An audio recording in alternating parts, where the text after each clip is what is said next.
We are live-ish. Now, hey everybody and welcome. It is the Addicted to Loot podcast episode 48. Yes, 48. We're getting close to that big 5-0, the big Did you know midlife July crisis. 22nd, 2016 was our first episode. Wow. Or that week. I was going to say, that exact day. Let me get out of my dark phase here. We're going to be, FYI, we're both probably going to be horrifically playing with all of our lighting throughout all of this. But still, welcome to Addicted to Loot. We are a upbeat gaming entertainment community. Upkeep. I've already screwed it up. Come on, Tom. We're I've already supposed to be ruined the professionals. entire thing. Shut it down. We Shut it all down. I'm going. And when Tommy returns. I just can't quit. This week in It's Been a Hollywood Life at the Addicted to Loot podcast. What could have been? They almost made it to episode 50 when a slight a little verbal- Freudian slip. Freudian slip sent it all to hell. But anyway, we are Addicted to Loot. We are a upbeat gaming podcast that has a lot of upkeep in of itself. Thank you for rescuing see, like that. I wrote it Making into me look one. like less of the idiot I am. But anyway, we are your two co-hosts. I am Brian, aka Atomic Zero, and joining me as always is Tom, aka And joining me is Commonality. Lucio. Hey, look at that! Always We're the gonna do big great. Addicted to Loot. Why the hell? Sorry. Anyway, so You said a bad word. the frames are dropping, and I don't know why. But anyway, so with all of this, we're gonna get into our news section for the week because, of course, Before we do, of course, kudos to Brian. I was out last week, and you just knocked out like a 15-minute episode. It's like, what did I do? I did a thing. and it was really great because I was just like, okay, cool. But if you missed it for any reason, go back and check it out. It's a small but important episode. You talked about two really cool games. You talked about War Tile, which looks really cool. Yeah, It looks so cool. I really love War Tile. War Tile It's like the miniatures on a board. Yeah, Like- I love the visual of it. The visual of Yeah. it is absolutely incredible. That much I will definitely say.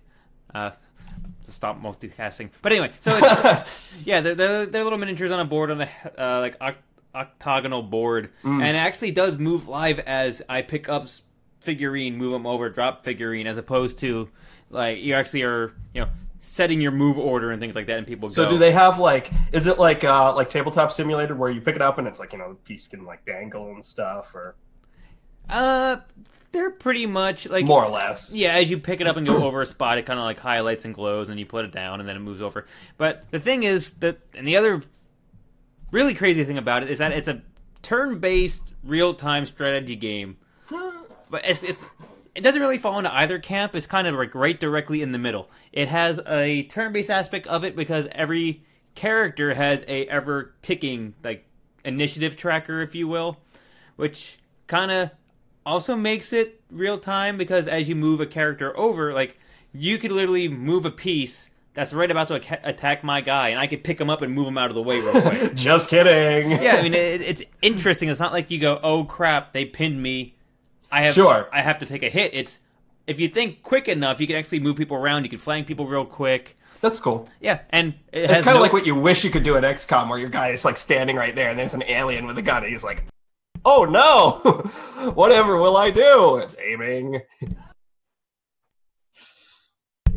Exactly. So mute buttons always stick. But anyway, it's really really cool. It's a really interesting game. Yeah, and uno momento por favor. But Noises in the background. lots of noises. But anyway, I did. If you want, Someone getting murdered in your house. no, it's just dogs are very exciting, and I forgot to close my door. I But love War Tile. if anyone wants to check the game out, Video you can games. you can head over to our YouTube page, which if you just search Addicted to Loot, because we're not big enough yet to have our own /Addicted to Loot at YouTube, but you can see I've done a few Let's Play episodes on War Tile. We'll probably do a few more on them, and actually if people are interested enough, I could stream it, which would be fun considering it's kind of one of those games where there's a kind of story mode to it. It's not really story. It's not story driven at all. It's mainly you complete one mission, more open up. You complete that mission, more open up, and then you can always go back. It's you beat the first tier mission, then you get to the second tier mission, third tier mission. Sure, and it gets harder, and you get better loot and all that. And so the campaign. Exactly. So why don't you talk about the Steam sale real quick? Well, there's not much to say, actually. The Steam sale is going on right now. Bye, Brian. The Steam sale is going on right now. I know he talked about it last week. It's really funny because I noticed the collective reaction on Twitter was everyone sharing screenshots of an email they got from Steam that's like, "Dear so-and-so, 387 of your games that you've wishlisted are on sale." Like, every game on Steam is on sale right now, whether it's 2% off or 90% off. Yeah, I mean, I try to have a evenly kept Steam wish list, but yeah, it's just been exploding as I've been completely trying to add on to it as I go. For games where maybe not this Steam sale, but maybe the next Steam sale, I'll actually will pick one of these games up, or you know what I mean. Yeah, so. It's funny because I'm really, these days, I don't know why, but I'm really cagey with my Steam purchases because it's video game purchases, not just Steam. And I think it's because I just have too many games, and I look at the list, and I have a to-do list program that I use. I've talked about it before, Habitica. Used to be Habit RPG. Just sent my headphones flying. And I have a list that just scroll and scroll and scroll, and it's play this game, play this demo, play this game, play this demo, play this on itch, play this. And it's just so much stuff because I can't even I organize Steam into first by genre, and then I have a 2-play list, and even that 2-play list is scroll and scroll and scroll. And so I look at games on Steam, and it's really weird because I'll be like, oh yeah, that looks cool. It's $2. $2, that's nothing. Yeah, not to imply that You have $2? Well, yeah, but you know what I mean. The game released at 60 and it's now available at 2. Yeah, or holy shit, But the one weird thing about at least this Steam sale that I can remember, there's usually at least 1 or 2 old, huge AAA games that I've always wanted to play, but I didn't want to get them at launch, and then all of a sudden hit the Steam sale. The Mad Max one. That's when I was exactly. Something like that. Brian really liked that. Or even when I bought the original Dishonored, it was on a Steam sale well after the fact. That's one I will recommend if you haven't actually ever bought or played that yet. Yeah, Dishonored 1 and Dishonored 2 are both on the Steam sale. Oh god, yeah, absolutely. But this Steam sale, for some odd reason, the only games I've been looking at or even think are even remotely good sales, I've been all indie stuff. There's no huge. That's my shit. Well, that's my jam. Yeah, and a lot of them are good. It's just that there's no. I usually pick up at least one big game that is now old enough where I'll break down and buy because it wasn't my thing way back when. But there really isn't one this time, which is interesting. Yeah, I'm inclined to agree. There's nothing. Sorry, I'm still getting over my cold, so I apologize. I've got my officially licensed Frozen Kleenex box here, so I'm all set. Would you like to blow your nose? It doesn't have to be a nose. Wow, completely lost my train of thought. Steam sale, AAA titles. Yeah, there aren't really any. I think the problem is there aren't really any AAA games that I want right now that I don't already have or haven't already logged an opinion of I don't need that, And for anyone that's on the podcast that can't actually see the video, you should probably go back and watch the video because Tom looks like he's in Sin City right now. It's kind of an interesting visual. Yeah, this high contrast, whoa, very dynamic camera angle. But yeah, so it's the duality of man, Exactly. The Steam sale is going until July 5th. Be interesting to hear what everyone else has been buying. I actually only bought one game so far. I've just been trying to find multiplayer games on Steam sales, but I haven't found any yet to buy. One thing you could buy, which is if you have a lot of friends, you could try Keep Talking and No One Blows Up. Oh, Keep Talking and Nobody Explodes. Yeah. That's a great multiplayer game. It's a party game. Yeah, I really want to try it. I just want to get it just so the fact that we could I think that'd be a hilarious Twitch game. Oh, I'm sure. Like Yeah, if you could like superimpose everyone's like actual screens. It's on like it at the same if time. I recall, if I'm thinking of the right game, it's like one person has to defuse a bomb and the other person has like the manual. half of a manual, and they're trying to decipher like the bomb is like randomly generated each time. Like, okay, I've got this green button that looks like this symbol, and the guy's like going through the manual. Like, I have no idea what that is. Yeah, it depends on how many people you have because it. Yeah, it depends on how many people you have, and depends on how complex it gets. Because there's always one person with the bomb that tries to defuse it, and there's multiple people. If you have multiple people, rather, each person will get a different section of the book. Or if there's just two of you, the other person has the entire book or manual or whatever else. But yeah, that's a fun game. I can't think of anything else specifically right now that I'd recommend. Oh fuck, what was that called? That's not going to come to me in time. But anyway, the Steam Summer Sale is going until July 5th, so more than enough time. What I do and don't like, it's interesting. About, I'd say a year, maybe 2 years ago, Steam changed how they do Steam sales, where it used to be like a lot of flash sales and daily deal kind of stuff, and then at the end of the sale, they'd have like a big sort of last hurrah. I liked that because I'm a sucker for... It's almost like don't let me think about it. Show me the game. Be like, hey, this game is like $2 for the next hour. It's your only chance. And it's just like, holy shit, yeah, absolutely. I like those ones, yeah.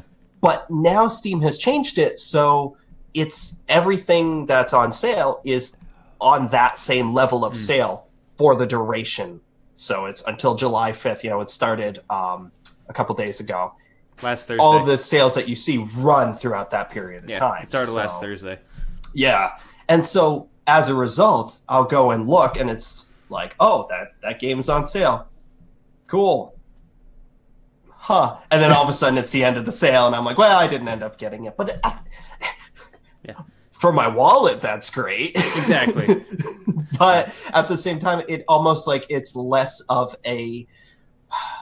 less of an initiative to take chances. I always miss the daily deals because I would constantly log on throughout the day to feel like, oh, this game is an extra 30% off for the next 10 minutes. You're right. Like, get it.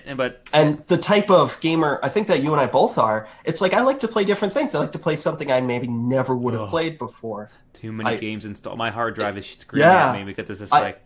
I don't really like to be like pigeonholed into one genre or one type of game. If something's like, this is a, Leaf Cellular Division Simulator, like 2017, I'd be like, sure, if the price is right, I'll play it. Leaf Cellular Division. SimLeaf 2017. Oh. Make it happen, people who make those games. This Leaf leveled up. Which one is it? It's a red one. Oh my god. Wow. Oh my god. And could you imagine that, like lusciously rendered, like cells and like you unlock like photosynthesis mode? Do you wish to cut off this branch now? Yes, the branch dies. No, it's a roguelike. You have to start over, but you start over from the creation of the universe. Yeah, you pick the seed, it falls through. Quick, photosynthesize. Also, everyone get together. We're gonna photosynthesize. Thank you. Hello, I'm La for the subscription or follow. You've now joined the addiction. Thank you very much. And also, Ocean Floor, 15 minutes ago, we were prepping. Also, thank you for joining the addiction. I don't know why my heart looks like Batman. I have square thumbs. I can't do a heart. I can do a circle. It does. It looks like Batman. Look at that. Sorry, audio listeners. But anyway. Come watch our Twitch stream. It's also, another fun multiplayer game for, I think that was Hello out there that was asking. If you also like tabletops, Talisman is a really great board game multiplayer. Fun.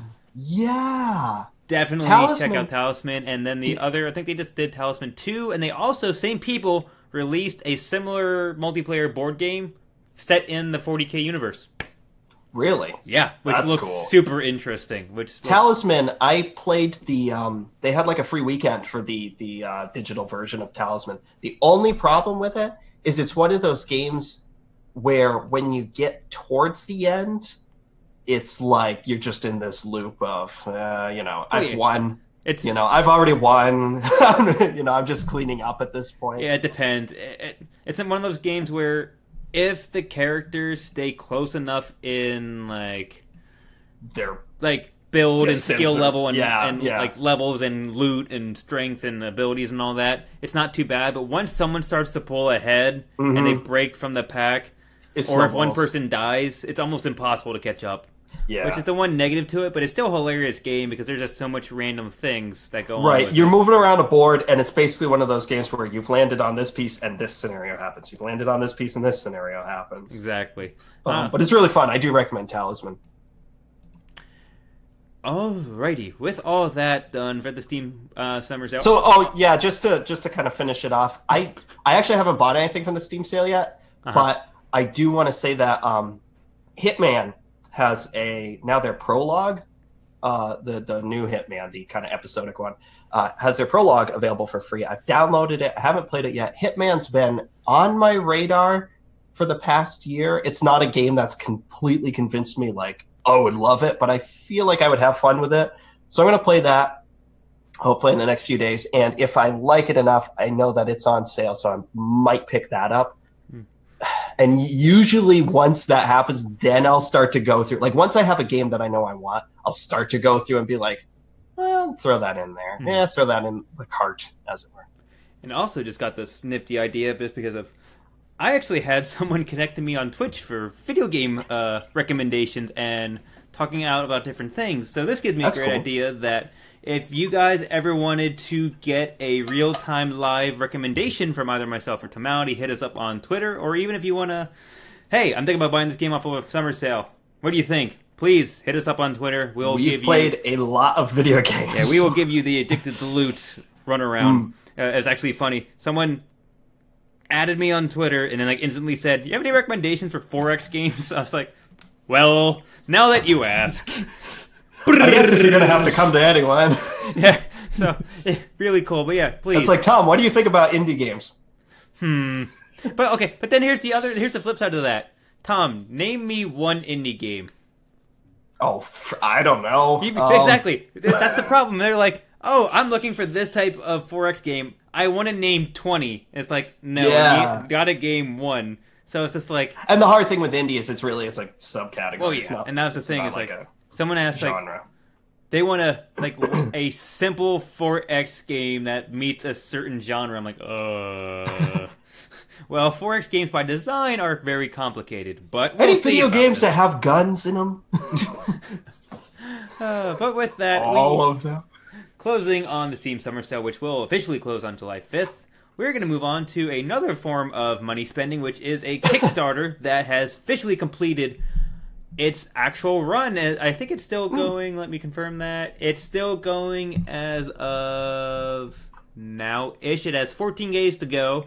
Pathfinder Kingmaker, which is a game that we talked about a little while ago. We were super excited for, where it is a RPG actual adaptation of the classic Pathfinder board game / tabletop RPG. It was looking for a stretch or a goal of 500,000. It is, it's 50,000 above that right now with 14 days to go. Yeah, so if you would like to go on and back it, still can. They have more stretch goals coming up as they go. Is Obsidian behind this? No,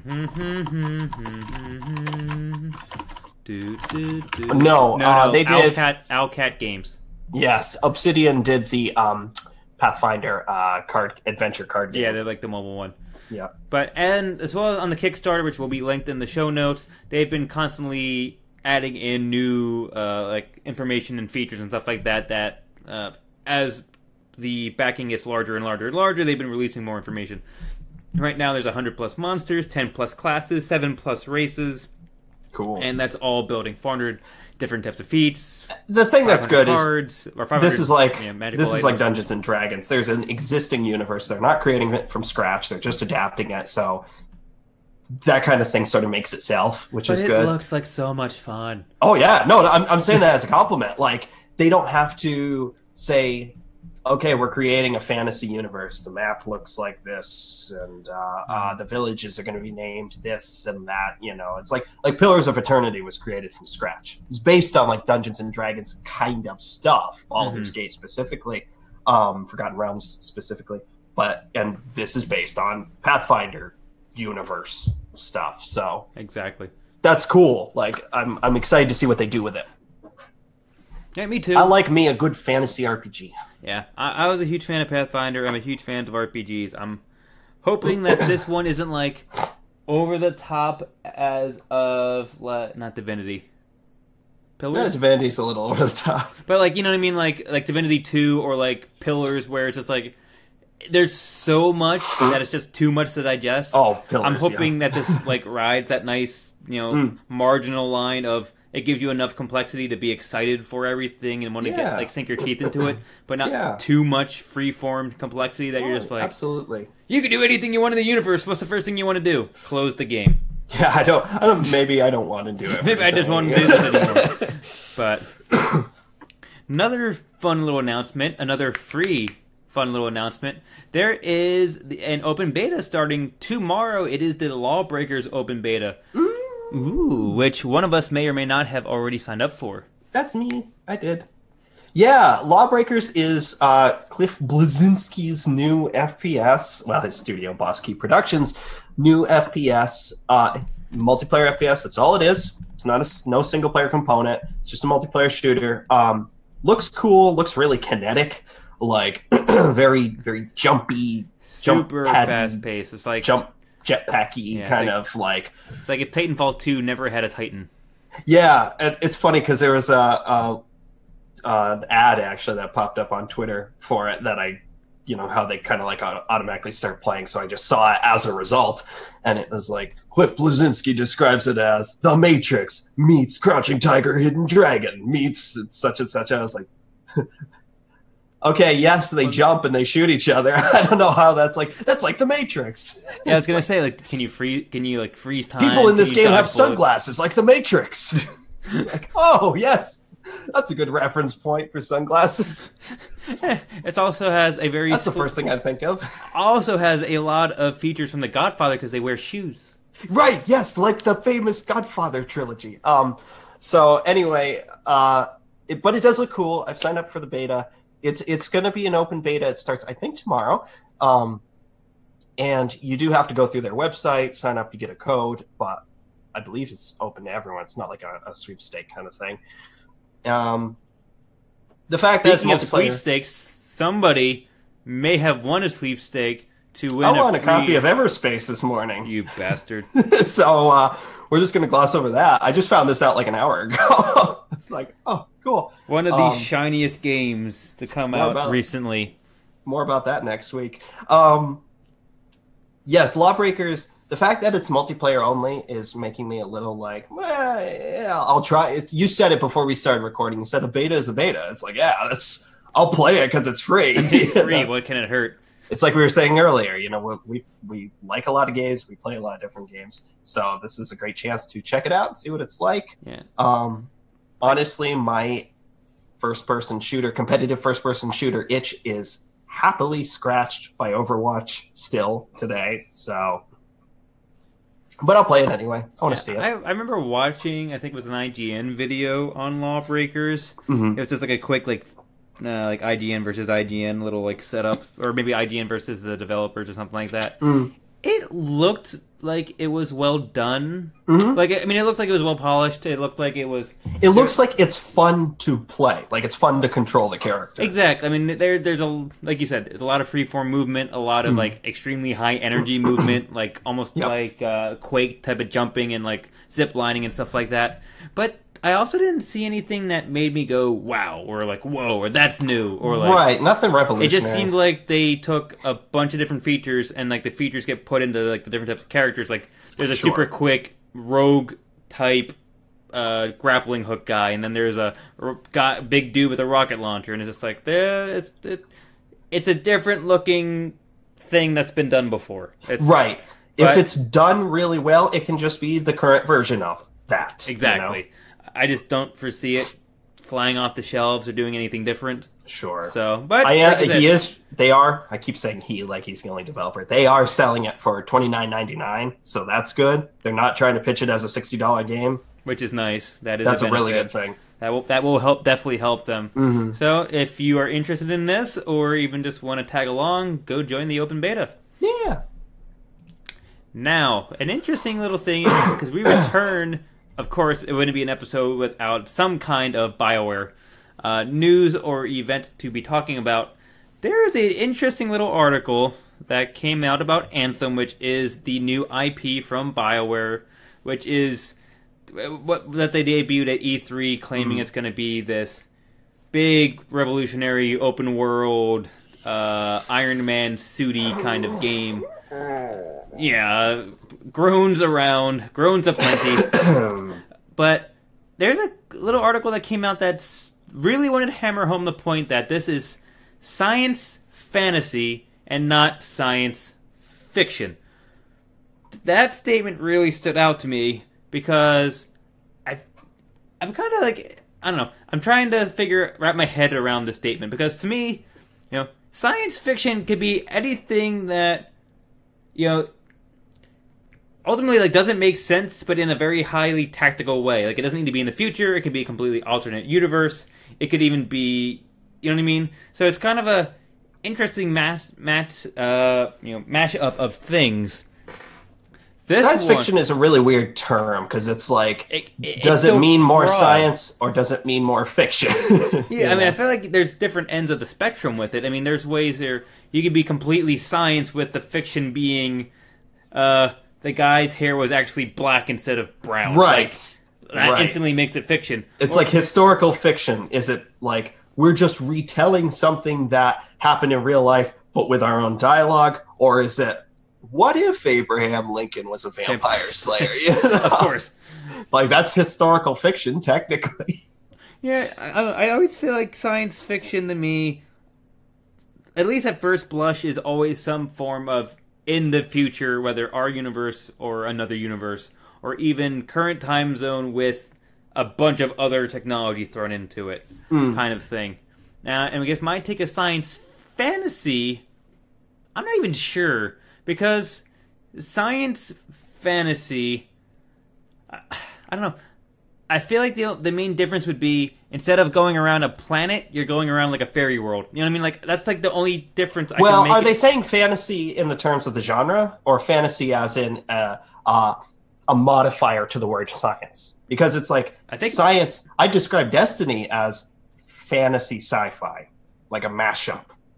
What if medieval feeling characters were in a sci-fi setting? Which game? Destiny. Because they have a kind of medieval feel to them, a knights and heroes kind of vibe, I'd say. They have plasma weapons. Right, but that doesn't necessarily mean... But, their aesthetic, they're kind of... They look like they're kind of knights. Yeah, Right, that's what I'm saying. Okay. So it's a mashup of fantasy and sci-fi tropes together. I think the way that the Lisa article is written, they're saying that their genre isn't science fiction, their genre is science fantasy. Right, so it's an addendum to the word science. Exactly, and it's basically describing That's really weird. What they're hoping to accomplish with this game. They don't want this game to be a science fiction game, they want this game to be a science fantasy game. So it's more of a what if than a, hey, this is maybe possible 2,000 years from now. Exactly, I think it's more along the lines of an extraordinary universe where magic and creatures and all other sorts of things happen, but the people who are participating in it have a lot of technology. Sure. So it seems to be fair, I'm into that, but it's yeah. So it's, I guess, looking at the videos, considering you see so far that the gameplay videos that have been released, or at least at E3, were a lot of someone blasting out of the edge of this giant city and then flying around, because the whole point of Anthem, or the background of Anthem, is that you're a quote-unquote freelancer who works outside the walls of basically the protective walls of a city, of the last standing city, so on and so forth. And you get the open worldness of this is that you can, I guess, work who you want to work for and go where you want to go and all that other fun stuff. And as this person is jetting around, there's tons of, like I said, very monstrous types of creatures, large scale, small scale, Horizon Zero Dawn looking robot dinosaurs. There's trees that are half a planet high. There's all sorts of like really out there types of environments. I love that. I agree with you. That. I feel like that's far better than anything else that's been currently happening in terms of science fiction. Of ooh, look at that crater. Yeah, but I have a feeling that's kind of where they're going with this science fantasy, where they mean like instead of like science ooh, it's not like science ooh, it's science. Yeah. Ooh. Ah, you know what I mean? Like that's the difference. It's kind of, I actually completely understand what you mean by that. That's the only way I feel like I could put it. Yeah, no, that's true, and that's kind of cool. That actually turns me onto it a little bit more. Like, but I want to be in a Iron Man suit fighting a dragon. Like that's science fantasy to me. Like that would be fun. It's like, well, I've always said, it's been documented many times on this podcast. I want weirder sci-fi. So I think this is going towards that itch, realistically. Cool. Very cool. Like, I want the science fiction game where the Colossi from Shadow of the Colossus exist. That would be pretty freaking sweet. The big, huge flying one. The one that's like a giant fortress. Give me that. I can't wait. That'd be neat. I can't wait for the remake. Gonna be good. So Anthem is... Yeah. Anthem's been met with a dodgy sort of reception. Best thing they can do is just continue to release more information and/or footage. Because as of right now, I agree. I'm in the same camp of, I'm not sure about this game. If they really Anthem, more like Anthem. Da-dum, boo. But if they really ride the science fantasy hard. I would probably get more excited about this game, so it would be interesting to see. The other thing that had me excited about this game is that it brought back the writer for Mass Effect 1 and Mass Effect 2, which it bodes well for them. They have a really big pedigree. Those games, especially ME1, in my personal opinion, was some of the best dialogue or best story-written games that I've played in a long time. I liked ME2's conciseness. I liked how Mass Effect 2 told its stories. Maybe it wasn't written as well as one, like dialogue-wise.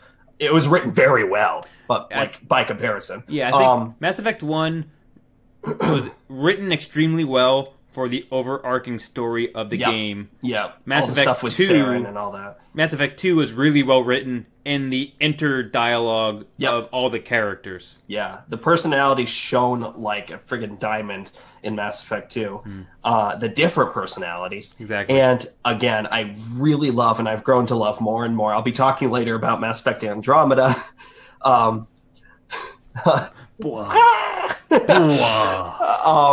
be talking later about Andromeda, but I've come to appreciate, as more and more years have rolled by, how tight Mass Effect 2 was. Just how perfectly packaged each of those missions were. The whole game was. The arc of that game, from the dramatic, opening 5-10 minutes to, your kind of slow burn of returning to the world, spoilers, vague spoilers, meeting these people, getting to know these people, everything kind of this conspiracy stuff underneath it, and culminating in the suicide mission.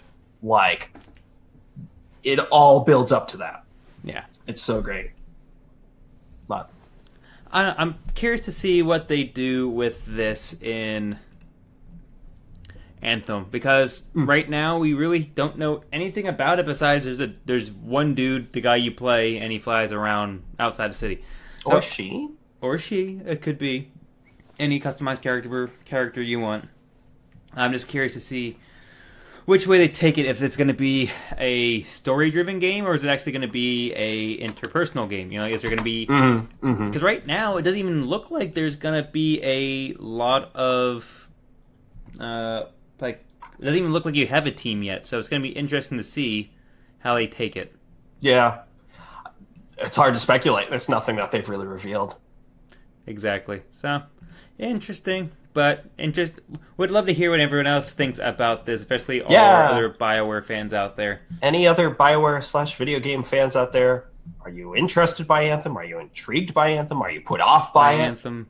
Do you just wish BioWare would just completely kick the bucket about now? Are you waiting for them to remake Jade Empire? Because that's the thing that BioWare made. I have that. I haven't played it. Oh, and I also miss Baldur's Gate. Oh, the good old days of BioWare. Way back. Way back in the day of the golden age of video games. Back before we had none of these computers, we had orcs. And goblins running amok in the streets. I don't know why he became a New Yorker / Jersey guy for a second. For a second there. / Wisconsin. We had these goblins. That was freaking little fellas. Little shits. And Bostonian at the same time. Fucking goblins. Into the darkness. Shit, everywhere. There was goblins. Okay, all right, enough of that. Enough of that. These goblins. These goblins. I walk into this cave and I'm just inundated with goblins. And I was like, I got a fever. Anyway, I'm running a real fever right now. Can we please do a podcast as like celebrity voices? The problem with Anthem. I want to hit it. There's not enough detail. I want to hit it in the face with a sounding eye. In the face. I need more detail on Anthem. Okay, let's move on. Quick, let's just salvage this. But okay, go. So actually, big news item. Oh, serious stuff. Very serious item. Very serious stuff. Put on your very serious Christopher Walken hats here. There was a huge controversy over the last week-ish. This is my serious especially in the GTA community, because an extremely popular GTA mod hoster, OpenIV. It's Grand Theft Auto, for those who might not know. Yes. OpenIV or Open4, I'm not exactly sure what the correct. I think it's called. I think it's technically Open4, like Roman numeral, because it was made during GTA 4, which was Roman numeral 4. So Open4, there's this huge controversy because Open4 has been around for a very, very, very long time, or at least the studio behind it, or the people behind it, I should say. And it basically allows, or was the central hub for all mods associated with Grand Theft Auto. And the big controversy was, it was huge breaking news that Grand Theft Auto, or 1UP Studios, 2UP Studios, I just need to go. Take-Two? Take-Two, yes, thank you. Yes. Take-Two, the developer, basically served him a cease and desist order, which was like, whoa. Yeah, because they've been existing. First off, Grand Theft Auto 5 has been out for, 4 years now, on PC, which I don't think they were. Wow, where'd you go? It's like, I couldn't tell if you disconnected or... No, I'm good. Just went to total blackness. There was just a very fast, sudden eclipse in your house. So yes, it's a specifically PC modding, for obvious reasons. And, GTA 4 has been out for 10 years now. Almost 10 years. I think it came out in 2008. And maybe 2009. And they've just been, it allows people, it's like you said, it's been a platform for modding, specifically Machinima, people making films with GTA. Recently, got a lot of press because someone completely made, was it Terminator 2 in GTA 5? Some big movie that they redid. Yeah, but it's always been a great, my GTA is completely kitted out with mods, and they're free. They're free. That's the amazing thing with mods. Like, these are the mods that let you have different types of vehicles. Like, you could put the Futurama ship in there. You could have a jetpack. You could turn into a shark, stupid things like that. But it was literally every mod under the sun usually went through this. And they've been following GTA. They've updated this host or this mod platform for every single iteration. So this big cease and desist letter was the community as a whole, which is for the one time the video game community actually bound together in one big swoop. Usually we're divided, or people have different opinions on this. No, every single person that ever played GTA is all of a sudden no freaking way. And it was just this huge uproar. It was virtual picking. If you could imagine that, it was virtual picket signs outside of the studio. They did the equivalent of it, which is going onto Steam and writing horrendous completely reviews. Negative 0 out of 10 reviews for GTA 5. It tanked so hard. Enough to change its rating from, I would imagine it was overwhelmingly positive, because GTA 5 is a great one of the game. higher ones. and it just went down to mixed to negative. Yeah, I mean, they tanked it hard real quick, too. It wasn't even just, like, over the course of, like, weeks. It was a day or two at most. It just... Having seen several, raids and DDoS attacks, I know the power of the internet, like, to just get a group of people to say, excuse me. So the main story behind this was that Take-Two Studios served the cease and desist order because supposedly the Open 4 platform was allowing people to bypass securities, or at least letting people put on mods that allowed people to bypass security, specifically the securities that prevent harassment and stuff like that. So to me is like saying we're banning computers because you can get a virus on one. Yeah, I mean that's how I read it. It's kind of how it's getting there, and I could kind of see the point to it. I can see both sides of the coin. We're banning automobiles because people can die in them. The crashes. Yeah, I can see both sides of this. I can understand the way, like, where they're coming from, because I mean, some developers steer into the skid of letting people have full reign or free roam over their game, and just do whatever the hell they want with it. And then there's other ones that don't allow mods for this exact instance because they want to have a certain level of control or a certain level of experience with it, especially a game that's online. Yeah, GTA 5 is in a weird position because a lot of people, I imagine the bulk of people, myself included, download what? My fiance is either playing Fallout 4 or something downstairs, and I guess here, through the floor. Or maybe Skyrim. It's probably Skyrim. Yeah. So, anyway. All of a sudden your door just bursts up and whoosh. The bulk of people, I think, download mods for GTA 5 for its offline play, which is, like you said, I want the Futurama ship or things like that. Why not Zoidberg? Yeah, I want to play as Zoidberg. Why not? But because GTA 5's online component is baked into GTA 5, they're not two separate games. It's the same one. It's drawing on the same client. I remember when GTA 5 first came to PC, it was like really a taboo thing of like, okay, you can download mods, but like uninstall them before you go online because you'll get banned. That was this huge thing that actually kept me from playing GTA Online. I wanted to, but I had mods that were like, now your car needs gas, so make sure to stop at a gas station, because I like stupid stuff like that. That would be interesting. And I was worried that I would go with like something as simple as that online, and they'd say, you've got a mod, doesn't matter what it is, you're banned. So I don't know if if those rules got pulled through the years, that was back in 2015. But this is sort of like the logical evolution of that, them coming in and saying, okay, the whole thing's shut down, shut it all down. No, I agree with you. So luckily it seems like at least the most current update on this matter is that it seems like Open 4 has released a very small update just to really fix some patches and bugs and stuff, or fix some bugs and some other system issues, which isn't huge, but the fact they're even able to update even a little bit gives some hope to all this. So it seems like this... Well, they're talking with them. Yes. I think that's it seems like the head guy from Open 4 is actually actively talking to Take-Two, and it seemed like they were on a pretty good page. It seems like they kind of were getting along just well. So it seems like they're going in the right direction. I'm not sure what this will ultimately end. Maybe it'll be a more stringent control of Open 4, but it seems like... I'm going to say it seems like Open 4 might be able to keep its doors open. I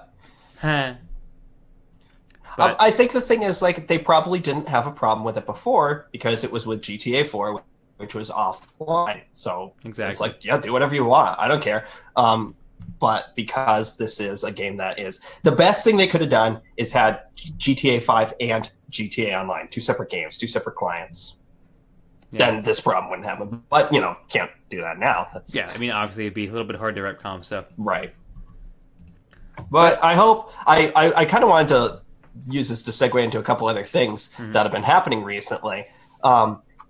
Because I'm a huge fan of mods. I have been playing the shit out of The Sims 4 this week. It's one of those games I go to when I'm sick, where it's just like, I can't think, I'm just going to make good-looking people. I was wondering why your Twitter feed was just nothing but like, look at what I made, and look what I made, and here's the other thing. Here's a model. Yeah, I love The Sims, and I love the obscene amount of mods there are for The Sims. They are incredible. And nowadays, they look so good. Like, The Sims 5 looks like The Sims 8. Like, it just looks... Or The Sims 5? The Sims 4 looks like The Sims 8. Who knows what The Sims 5 looks like? Sul. Gluciano Esika.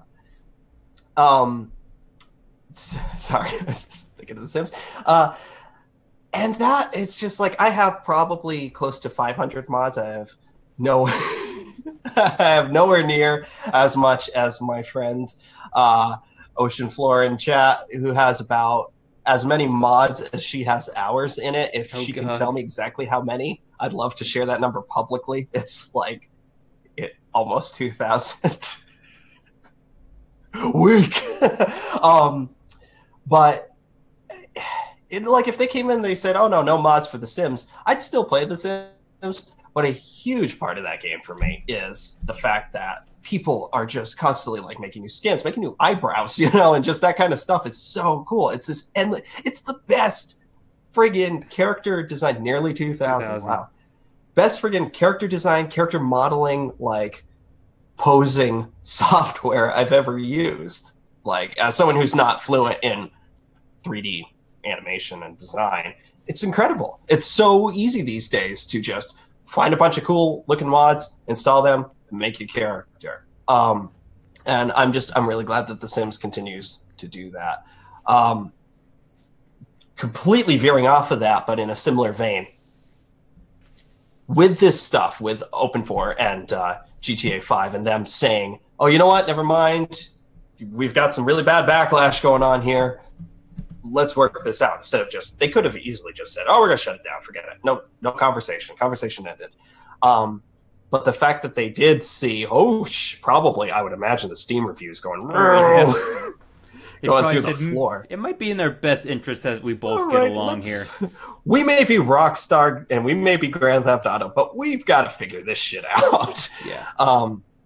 The fact that they've done that, go ahead. I was going to say, the same thing with like when the remastered of Skyrim for PS4 went live, and it was, once again, there wasn't really mod support for the PlayStation, or it was like only approved mods that had to specifically, like, they had to apply through Bethesda, not Bethesda. Yeah, that whole thing. Yeah, Bethesda. Elder Scrolls. Yeah. Right? Isn't Bethesda? Yeah, it was Bethesda games, yeah. Okay, that's what I thought. So they go through, and they have to like basically approve them as opposed to Skyrim PC, which is like, you can have whatever the hell you want. So, I don't know, it's kind of weird. It kind of had like the same similar backlash of, hey, can we actually have the mods we want? But no, it's... I don't know. I feel like I feel like it's a waterfall effect where it's either you allow no mods and everyone's happy, or the second you allow any form of modding, you're just opening the door. Yeah, again, I don't know. It's like I said, it's like the problem of saying, oh yeah, you can't have cars because they're dangerous. Like, there's a reason why these things have existed. People want them. So it's not like freaking drugs. It's not like we're saying we're going to cut this out because it's killing people. This is your game. Yeah. This is your game on drugs. This is your game on drugs. Bethesda, not even once. I'm trying to make a meth and Bethesda pun here, but it's not working. Bethesda. Puns, not even once. But this whole thing, and it actually started last year with Bethesda, this whole thing of developers, big developers, so big developers coming out with something, developers of any size, and releasing something, and people saying, whoa, no? And then for the developers to actually say, okay, I hear what you're saying. We'll take this back, or we'll fix this, or something. I feel like that's a recent thing. I feel like that's never happened. And I wonder if it's because of like the openness of platforms these days or what. But like Overwatch is constantly tweaking. They'll release a patch and people are like, whoa, we do not like the way Genji is functioning right now. Okay, never mind. Redo. Just kidding. We'll rework that. Very recently, the video game Tumbleseed is in the news. And this is really fascinating to me. We talked about a few weeks ago a game called The Long Journey Home. coming out, I was really hyped for it, and then all the reviews said, "Oh, this is too hard. This is too unforgivably hard. Not hard like I can't figure this out, but like, oh, this is unforgivable." Like you would just be like flying along, and all of a sudden your ship would just explode. Right, like, and it's like, well, that's not fun. That's not fun. It's not nice. fun hard. It's just like we'll kill you because we just decided to kill you. Yeah, it's like playing Russian roulette. And what they did is very quickly the developers were like, okay, we're gonna like patch this. We're gonna make an easier mode. We're gonna adjust, difficulties and things like that. That's amazing. That's so cool. They put all this work. They put probably years of work into this game. They release it, and they instantly people are like, I have a problem. Okay, we're not done making the game then. We'll fix it and we'll put it back. Tumbleseed has this really fascinating. The developer has a postmortem online, which I do encourage people to read. It's really interesting. Where this was a game that was released very recently. It was a launch title for the Switch, I think, but it's also on Steam. And I don't know much about how the game functions. It looks like you're controlling a little seed through like various obstacles, but there's some figure like 0.2% of people who own the game finished it, and not even half of people got past like a quarter of the way. It was like like 40% of people got past a quarter of the way into the game because it's too difficult. Huh. And there's this article is really, really incredible. Again, I'll link it on our website, where the developer is just talking about like, it's easy to get your head down when you're making a game. You get into it and it's like, this is how we play it, and the ins and outs of your game. But then when you have tens of dozens of hundreds of people playing it, and they're all coming back with, I can't finish this. Like, I can't progress in this. This is not fun. So they're going to be releasing a patch, an update to it that makes them easier. And it's interesting. It's just really, I feel like this has never happened before. Yeah. Where developers literally say, you know what? Yeah, we released this game a month ago. Mass Effect Andromeda, they have continued to patch that. No Man's Sky, they've tried, but there's some like baseline problems with that game. No Man's Sky, as I've always said, was a perfect contender for early access. They should have released it as it was in early access and then continued to say a few months later, hey, now we have vehicles. Hey, now we have this. Yeah, it would have been a much better early access game than anything else. And I think that's kind of where these games, I don't know, was Tumbleseed and The Long Journey Home, were they early access games? I don't think so, but I've got to believe they were tested. Yeah, that was like there was a QA team. If there wasn't an early access, which these games, usually a smaller indie game, regardless of platform, usually has an early access title, or usually has at least an early access period. Like that would have been perfect for this, because the first few people that would have got it and would have given feedback would have been of, "Hey, this is too hard. You may want to fix this." It probably would have been. These games probably would have had a far better launch, or maybe even far better initial reviews. And we all know that the initial reviews for most, any type of publication or anything else, basically stay unless something huge happens and they decide to redo the review, which is very, very rare to begin with. Yeah. So it's something to say like, oh, The Long Journey Home, we're going to give it a 2 out of 10. And then all of a sudden, like, we fixed the problems, though. And it's actually maybe now closer to an 8 out of 10. People still won't ever know it because they're probably still going to go to whoever... their very first or very favorite reviewer, and whatever they initially had, they're going to go by it.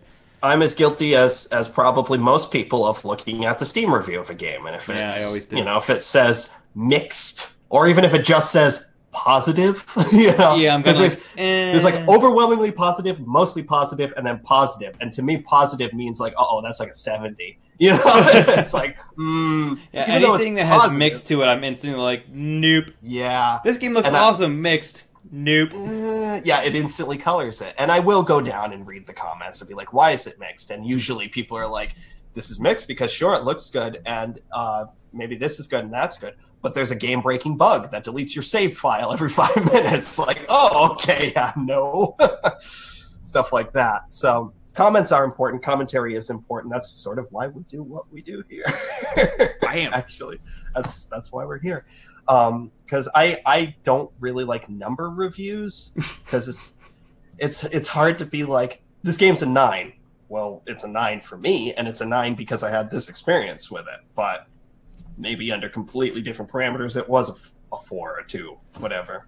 Yeah. So says the creative side of the podcast versus the this game was brain. Not this game was not a 9 out of 10. Says this right was brain. this was a this amount of the hat out of that amount of the hat. Yes, because that's an extremely good pictorial representation of video game pie chart right here. This game was more Rouge than it was Deep Blue. You know what I'm saying? If I were to associate this game with a shade of blue, it'd probably be navy, because while deep, it was very uninteresting. That actually would work. I could actually see someone going, "Wow, I could get used to this color wheel now." This video game was actually mauve. Hard to wrap my head around. Is it purple? Is it pinker? I can't tell. I don't know what they're going for. This game was kind of sort Color of like... wheel reviews will return in a moment. But yeah, no, I just think it's really interesting. The I don't know if podcast. It's this color. Just have like one of those giant like things of, you know, color samples and like, flipping around and be like, that's what I get. That's what it was. Moon Shadow Blue. Honestly, I would do that, but that's yeah. To bring it full circle, I don't know if this is a new precedent, and I don't know what or why. Again, excuse me. Again, it may be because the platforms are more open than they ever were. You know, where we got a green. Yeah! Gives new meaning to the term green light. Time to pun. Steam Greenlight. They're literally just trying to get a green review. So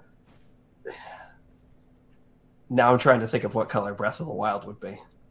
Oh boy. Should I just fill in this space for like the next 3 hours or just some Jeopardy music? You've set me off on a tangent. You've set me on a mental journey. Hey, no one brought up Breath of the Wild. You brought up Breath of the Wild. Guilty. That's such a good game. Yes, I'm glad that this is a thing that's happening. I'm glad that developers of all size are saying, whoa, we can do this. Because again, I think because consoles are online now, because computers, you know, have always been online, a developer can say, we'll fix that. We'll issue a patch, whatever. The biggest problem still tends to be deadlines. Like, we've got to get this game out now because it needs to meet the launch of the system. And it's like an unfinished game, which is always the worst. Yep. We'll talk more about Mass Effect Andromeda later. So, another fun thing that's happening as of next week is Tom's very favorite time of the year. Yeah! And that is Games Done Quick. SGDQ is next week. I completely got caught off guard by this because I was like, isn't that like July? Oh, it's almost July.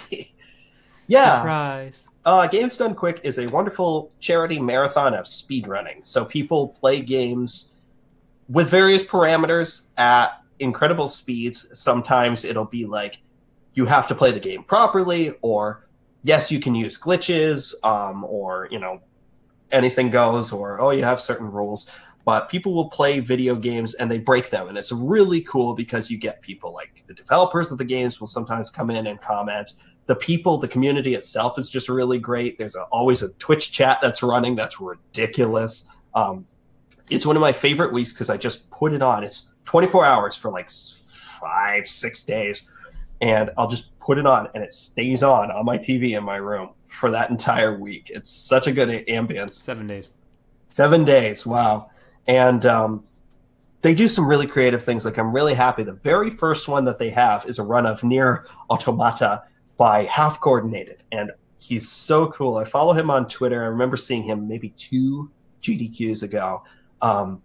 He has something, I cannot remember what it is, and I apologize, but he does not have control of one of his arms and his hands. So he plays games one-handed, hence the name Half Coordinated, which is really creative. And he speedruns. He will beat, and his first game is, again, Nier Automata, and he's going to speedrun it with one hand on the controller. And I've seen him do his stuff. It's incredible. It's so cool. Like, he's just a really good speedrunner by default.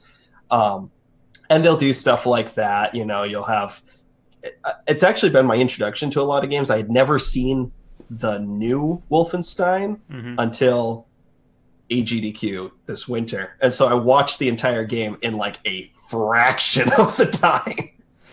It's just like It's like the Spark Notes of video games. it really is sometimes. So it's like there are some games where it's like, well, you know what? I never actually played, Crash Bandicoot such and such. And so you'll just see the entire game condensed to like 15 minutes. And you're just like, whoa.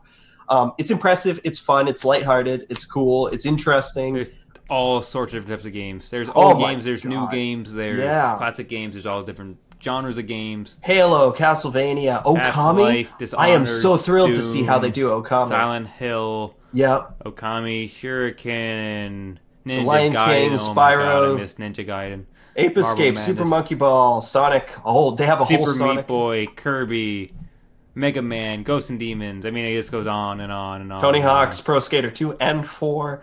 One thing that I always love is they always do like an awful games block, and so they just pull out yeah. like the worst video games in the world, and it's like at 2 o'clock in the morning. This is really fun. But they got Half-Life, a ton of Castlevania. They always have a big Mega Man block. Mhm. One of the Mhm. Go on. one of the things that they always do is they have incentives too, because it's a charity fundraiser, so people obviously are donating money. Last year they made so much. What was it like? Oh my God, I can't remember. It was record breaking. Yeah, it was a ton of money. But one thing I I gotta like find about it. Games Done Quick is the fact that they also have competitive speed 2.2 million. Yeah, that's freaking insane.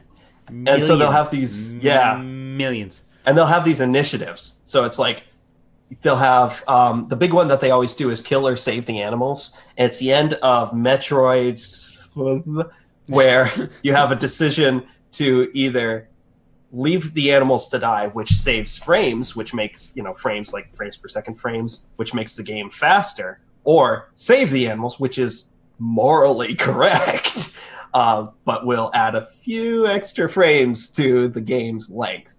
And so that's always this great like tug of war, like kill the animals, save the animals, kill the animals, save the animals. That's like the biggest moneymaker. Yeah, I always like seeing the speedrunners go against each other. Like they're trying to do a Oh, game that's yeah. very popular. Like a lot of different people know how to speedrun the game, and then it's actually to see who can speedrun it the quickest. And then you're Yeah. always winning it, and it's like the one guy who like half a second misclicks the jump button and hits the wrong edge, And so he he falls off. and then he's just instantly Yep. miles behind everyone Yep. else. It's amazing how quick one little misstep can take you. Mhm. Or you'll see one area that's constantly knocking people out. They're Yeah, just or like, like oh, if no, you oh, no." because if you miss one glitch that you like that's pertinent, Mhm. you're screwed. It's never gonna happen again. So it's just like you're basically Yep. your whole run's done. So it's just like Yeah. oh my god. No, it's a lot of fun. It's a good chance to see a lot of old games too, like Nintendo 64, SNES era games, PS1. But they do new games as well, so that's what's really interesting. I'm looking at this list and it's Yeah, the list is pretty crazy. intense. Titanfall 2. They're actually doing Titanfall 2.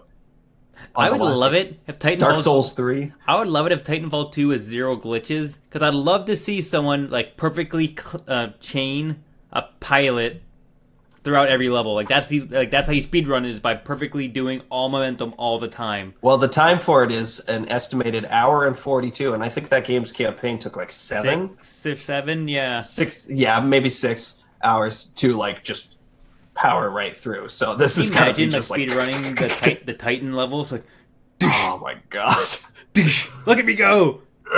this is the 42 minutes. The rest of it was all an hour.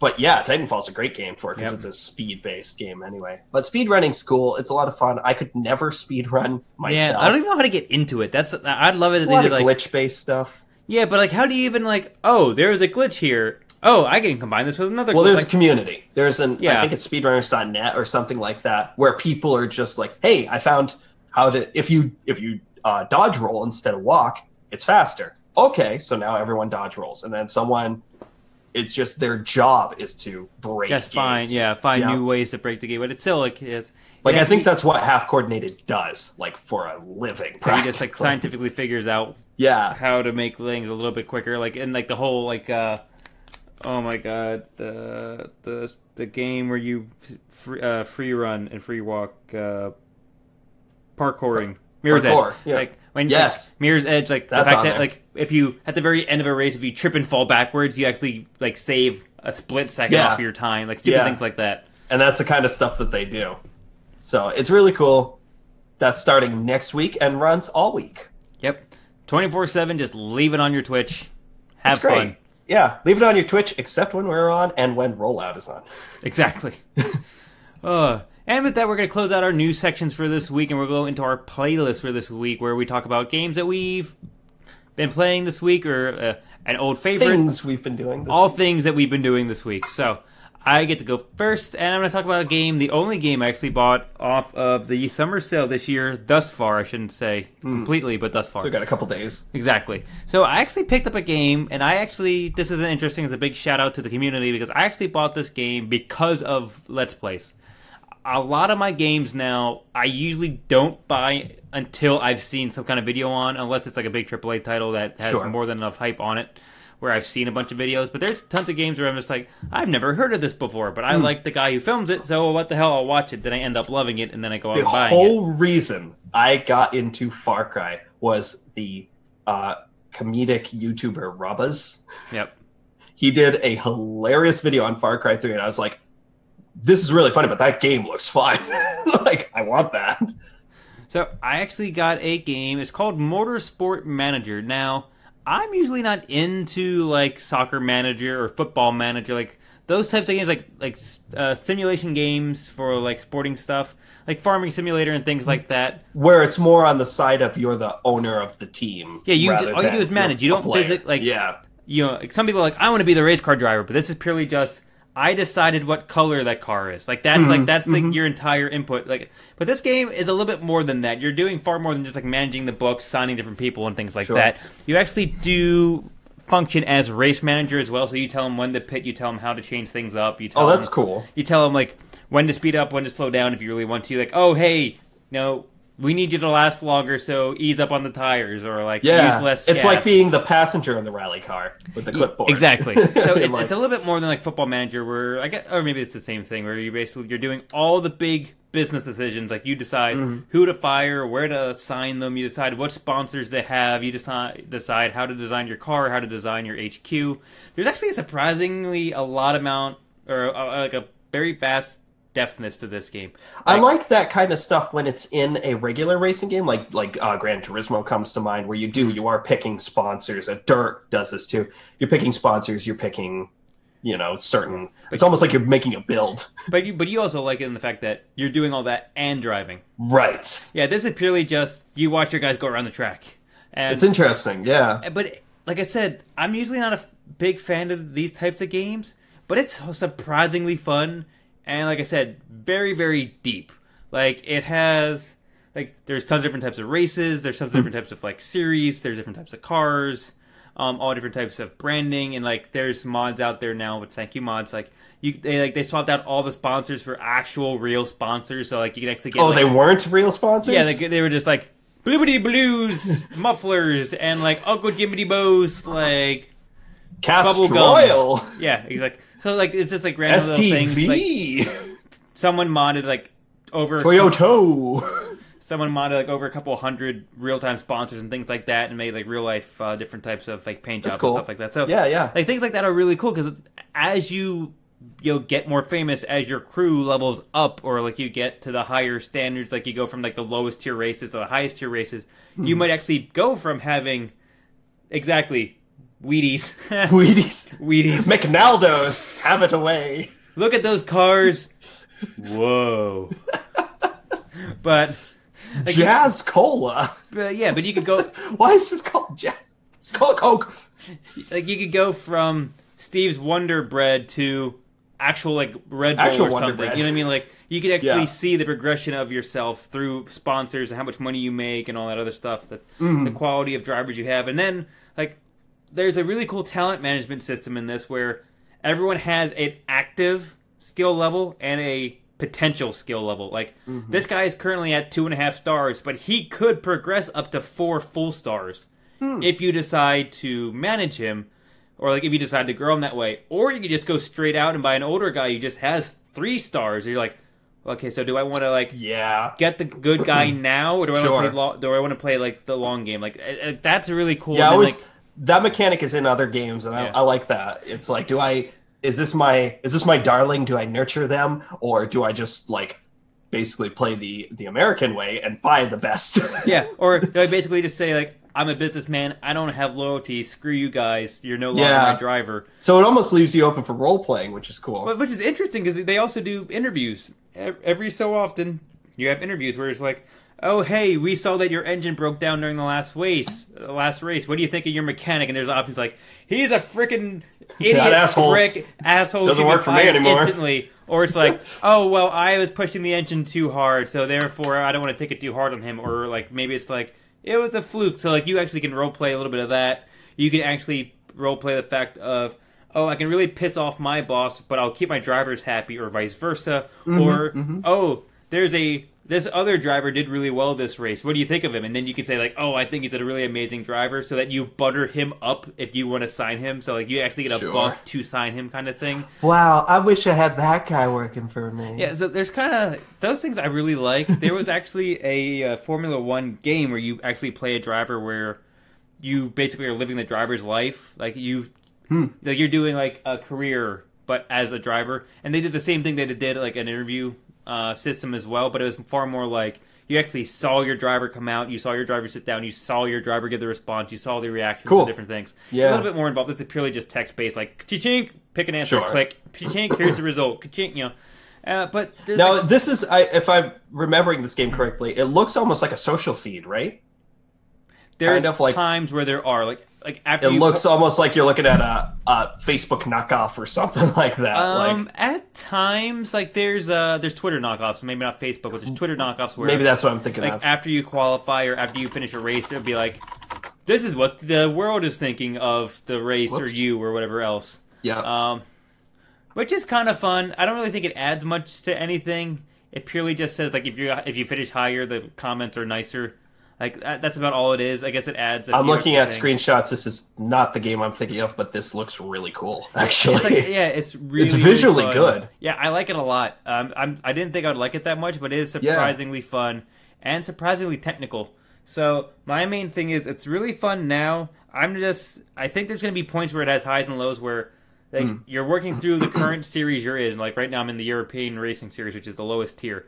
I have a feeling there's going to be like an arc where like it's going to be very difficult and very fun, and then there's going to come to a point where like I'm actually maxing it out. So then Sure. it's like I'm just going to be winning all the time, and then it starts to Sure. drop off because it's easy, and then like I Yeah. have to bump up to the next rank, and then it repeats itself and repeats itself Until your best driver is horribly killed in an accident. What? Like this I don't fourth know if story that- objective is like, I don't know if that can happen, but it wouldn't surprise me if it did. Actually, it would be kind of interesting if people get Yeah. injured and things like that. But yeah, you could piss people off. Like there'd be times where like, hey, I also want to star in a movie. Do you let me? And it's like options like don't let him or like let him leave, but you can't use him for a little while, kind of thing.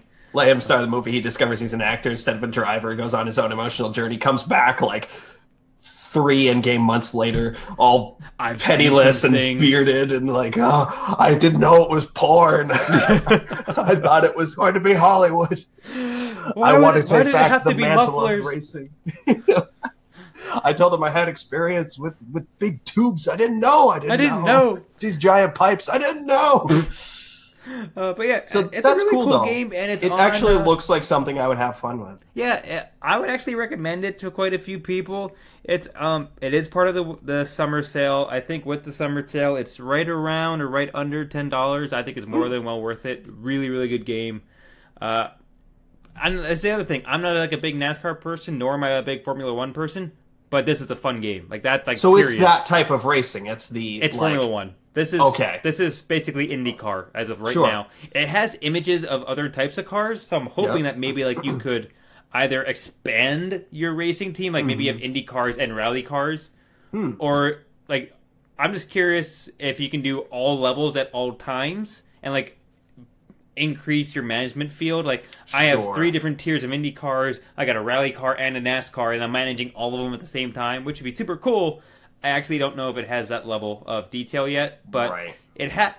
it's set up where it could happen. I just don't know if it does. So that might be the little caveat. But yeah, there Cool. looks like there's a lot of depth to this game. Like I said, it's really fun. I would highly recommend it. Yeah, I like racing games. I like racing games. I like driving the car. But I like the world around vehicle racing enough that I would enjoy this kind of game, I think. Yeah, so I would say if people were looking for a summer sale game that might be completely under the radar, go check out Motorsport Manager. Last thing I want to talk about was it's not. This is so cool. Yeah, I guess it's not really a game, but it's. I've come onto the podcast before and talked about pen and paper RPGs, D&D, Shadowrun, Dark Heresy, things like that. Different things I've been part of, and I actually had a chance to. I participated in a viewers episode of Encounter RPG last Thursday, which is right before I actually did the super quick podcast last week. But it's basically they're one-off episodes where they just pull in random viewers or Twitch streamers or anything else. They do like one-off episodes. Like they have a continuous story that's going on, and then whoever joins in that day just finds their way on this journey. So cool. They just happen to play out that way. I played a really old, crotchety dwarf ranger, which I didn't initially conceive him that way, but he just went that way. So it was funny. Like he was kind of the guy, like he has a walking stick and everything else, and the way that he was described during one midway through the episode was like, okay, I can see him being that type of guy that. Like, whenever something's really important is happening, he gets right in the guy's face. He's like, you're doing something really important, aren't you? Like I got into a screaming match with a merchant over which horse we wanted. Like, stupid things like that. Like, and these streams, like, they're not really technical at all. They're purely just comedy streams. They're purely just lighthearted streams where they're just trying to, like, get through the storyline and just really out there things happen. Like, sure. This one, there's a time where we came up to a stump with a male and a female pig that were so drunk that they were passed out because they were playing poker really late last night. And the reason why the one are pigs like anthropomorphic or no, they have hooves. They were just we don't really know how they do the things they do. They just do the things they do. We don't question who is a man to question the nature of a pig. And then like the one pig was angry because they didn't actually finish the hand, so we had someone in the party had to finish the hand, and then like he bet someone in the party and then lost, so the pig took the guy. He was about to kill him, then something else happened, and like just stupid little things like that. I'm a fan of things that have no logic, but what? It just got even worse, hilarious. Way out there. So I gotta go back and watch this now. Yeah, I'm hoping to keep on doing it. I'm hoping to every so often go on there and just join them for an episode, just come up with different characters, or maybe even just rehash it. Like that's funny. So yeah, really, really. So this fun. is what's the group? It's called Encounter RPG. It's run by a cool guy, Will. They actually do a bunch of different RPGs throughout the week. So Thursday is just like their viewer episode, which, like I said, is just completely out there and random and funny. But they do serious role RPG streams. Like they actually just started. They just launched a Lord of the Rings RPG. Basically before the actual books, like where the book stories start. Sure. They said basically like what happens if there was like NPCs in the world that could change how the books actually went, and that's basically how they're performing it. So that's really cool stuff. They do that. Yeah. They do some actual D&D. They do I think they just did like a Call of Cthulhu stuff and things like that. So nice. They do have multiple serious RPGs as well. But yeah, I did actually get to go on. I had a blast with the guys on there. Will and the one DM were actual encounter people, and then the other, me and the other 3 people were just other like Twitch streamers or just fans and things like that were on that just joined in for the time. That's cool that they do that though. Yeah, and it rotates too, which is really cool. So if anyone ever knows Encounter RPG or from here goes to Encounter RPG and likes it, you can always write in, go to their Twitter, follow them on Twitter. You actually can write in just like, hey, you have an open slot, and you can just like go on and just pretend to be whoever the hell you want to be. Just make up someone wacky. Like one guy literally played, I think he was a gnome nature wizard, but he had a goat. Like a goat was like was bound to him because he tried to bring a spirit back, but he accidentally brought back the spirit of a goat who just died. And like, so he's like this really old crotch, like this like goat who hates him. He hates the gnome, and he Let tries me to die. get rid of him, but he can't like break the bond because of it's like a magical bond. So like it's just hilarious. Like, why would you grant me eternal life, you asshole? he actually bet the gnome in the poker game because obviously goat knows how to speak pig because Oh my God. obviously, so he bet the gnome. Right, well, they speak common and pig. Is what. Yeah, so it's like he bet the gnome. He lost. The pig took the gnome. He's like, so what are you gonna? He actually had a southern drawl. He's like, so what are you gonna do with him? And the pig just kind of like shrugged. He's like, I will give you all my gold if you kill him right now. And the pig's like, huh? And he goes to stab him, and like other shit happens to stop it. But like, Roll for initiative. Oh, shit. because he literally he hates the guy he's bound to, so he constantly tries to get rid of him. It's just like That's funny. like yeah. So you could literally just do that's like a story whatever. right there. Like I just had a cloak that anytime I reached into it, I just pulled out whatever I wanted. Like it kind of just rolled that way. Like I just reached in, grabbed out a grog, started drinking. Like one day I reached in and just grabbed out a stool and slat it down. To like what The cloak hell? of everything useless. Yeah, but it was a lot of fun. I would. Hey, I wish I had a Snickers bar right now. Oh, I it's would just say a plain go Hershey's check it bar. out. Go see the episode I was on. I had a lot of fun with it. I hope people Cool. would have a lot of fun with it too. Just a wacky 2 hours, 3 hours thing to just go watch. It's probably I guess one episode back now. So hey, go check it out. I also feel obligated to put in a plug for our good friends over at Rollout who have started a new stream this week as well, or last week, maybe 2 weeks ago. Tales from the Loop, which is really cool.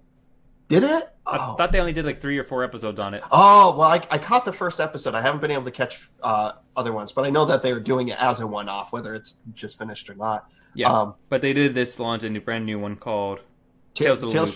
Tales from the Loop the Loop Tales is really cool because Loop Tales. Loop Tales. Woo. The premise, if anyone has seen Simon Stalenheg's artwork, which is this really great apocalyptic artwork, it'll be like a suburban setting, but like giant looming robot in the background. It's very kind of social statement sort of Today stuff. was the last episode of Tales from the Loop. Well, there you Tales go. from the Loop. So Tales from the Loop. today was the last episode. Ended today. Ending today? Maybe it's running right now. Maybe it's running at this moment. Could be. And it's sort of set in like 1980s, like Spielberg Kids Save the World kind of scenario. Really cool. Definitely go check it out. In addition to their Dungeons and Dragons and their Dragon Age stream, which are both continuing as regular streams. And they're really cool and fantastic people. Tom, take it away. Is Take it your playlist. Is it me? Give me a hot second here. Can I give you a cold second instead? Oh, he's blowing his nose, so. I just need to purge the pipes here. All right. So. The Purge! No, just kidding. So, I finally finished Mass Effect Andromeda. And I have thoughts and I have opinions. That's why I'm here. I'm going to try. Thankfully, I was talking with Nikki a lot about this the other day. So I've had a lot of practice in trying to avoid spoilers. But by default, I am going to kind of say one. I was telling you about this. I don't know how to call it. It's not like it's a spoiler, but it's a spoiler by omission. It's I don't know where to begin. My opinion about Mass Effect Andromeda is good. So that hasn't changed. Less so than when I was in the meat of it. It's very hard to finish. And that will color a game for me. If like the last part of a game is difficult, even if I loved the first part of the game. Are you saying difficult in terms of like actual difficulty or difficult? No. Like I just don't want to, like it's a slog. Right, it's a slog, exactly. Like, the amount just of end already. backtracking that you do to finish it is offensive. It should be illegal. It is not. And now granted, I was playing it as in not 100%ing it, but I think my final thing was like 85% complete. Like I was doing most every side quest because they're good. They're actually interesting. However, the way that they structure side quests, especially in the later part of the game. So the structure of the game, there's an overarching narrative, and then there's basically 5 planets, more or less, 5 main planets that you go to. And each planet is like a big hub. It's like a big just, all right, explore it. And I've explored it. And then I'm done, and I go back and do some like narrative stuff. And then, okay, I'm on the next planet, do a bunch of stuff. And then maybe it's like, someone will say, hey, when you get a chance, come swing back by the first planet. It's like, sure, okay. So I did that, and they're like, hey, someone's gone missing from our outpost here. Can you go find them? They were last seen in this cave. Okay. And so you drive over to the cave, and you go in, and it's like there's a data pad that's like found next to a body, and it's like, oh, please give this one, travel drive that I have to my brother. He's on Havarl. And you're like, oh, okay. So you go back to your hub, and then you get into your ship, and then you go over to Havarl, and you have the animation of going through the galaxy, and then you land on Havarl. You go to Havarl, and it's like, ask around at the outpost for this person. And you ask like 3 people, and then finally the third one's like, oh, yes, I saw him out. He was exploring underground. And so you go up to that area, and then you go underground, and the guy's there, and he's like, help me fight off these waves of remnant. And it's just like, you're just like, oh, my God. It's not, that stuff is like so not interesting, and it's just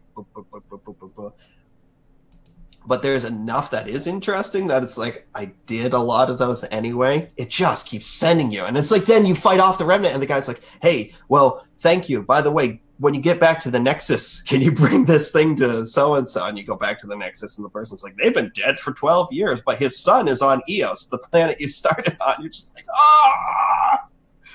So I had a lot of problems with that, because that just like ramps up like crazy in the later part of the game.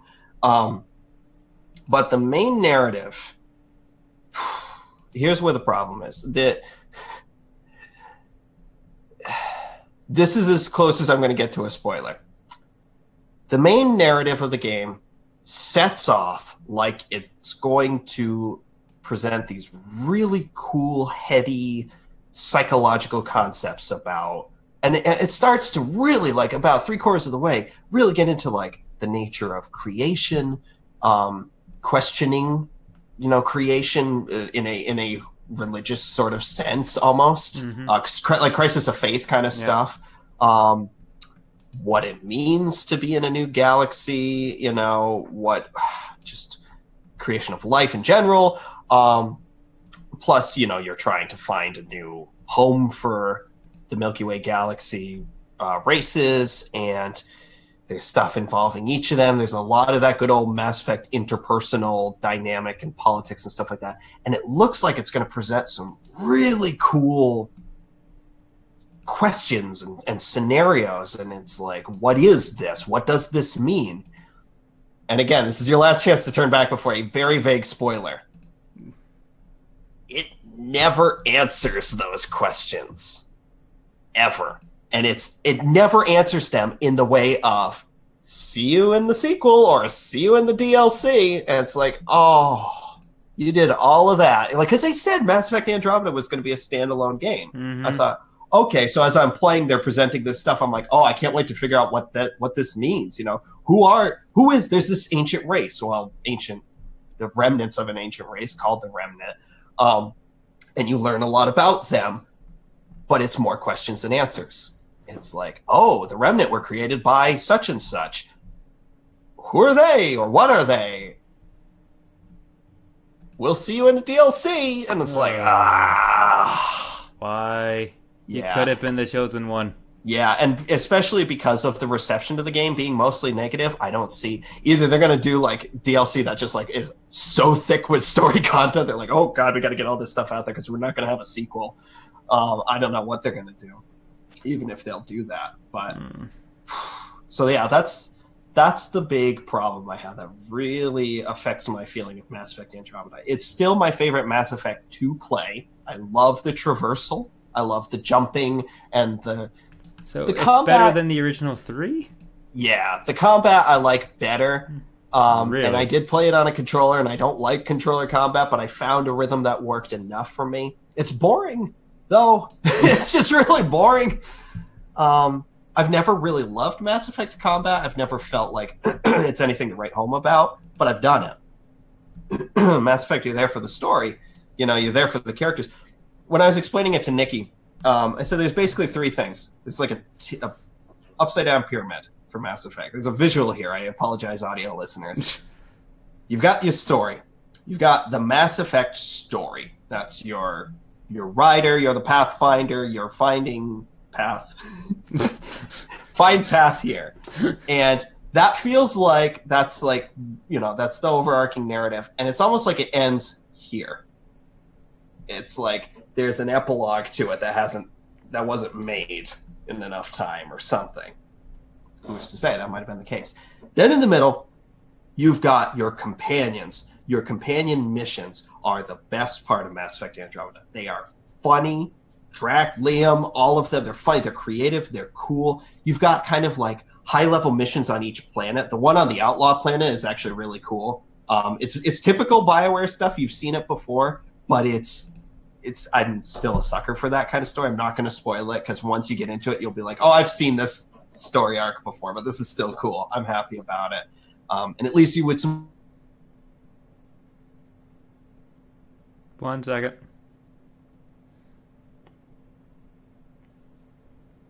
Seems like technical difficulties on my end, so please wait while we get Tom back up and running. It seems like just having a little bit of internet problems, so hopefully the stream as well as the podcast didn't go down, but we will see exactly what happens in a few minutes.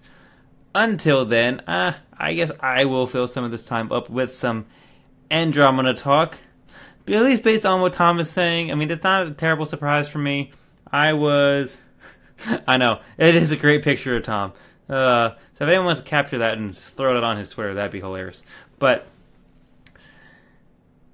looks like he dropped off, so that's why my head is now askew.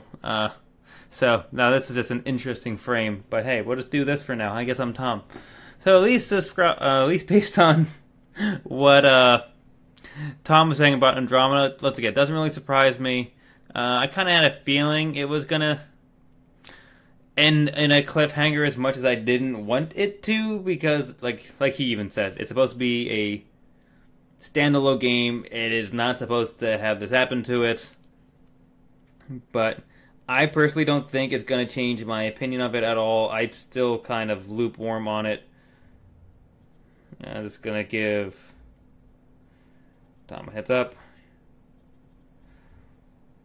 Yeah, like I said, I'm not super thrilled with it. It's not a game that I think I ever will be super thrilled with. But I don't know. And the fact that Tom, out of all people who I know is actually one of the few people that really like the game, says that the ending is kind of meh, gives me even less hope to keep playing this game. I actually haven't played this game in a while.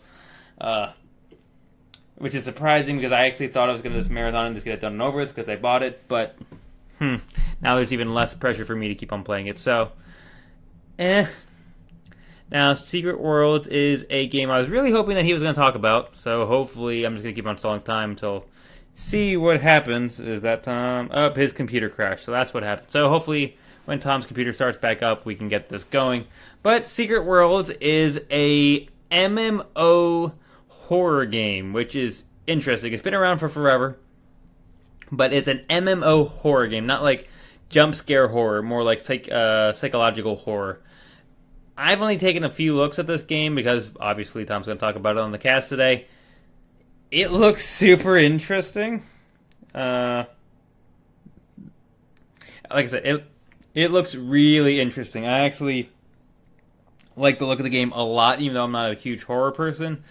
For an MMO, especially an old MMO, it actually looks surprisingly good. So, we'll see what Tom could say about that when he comes back on.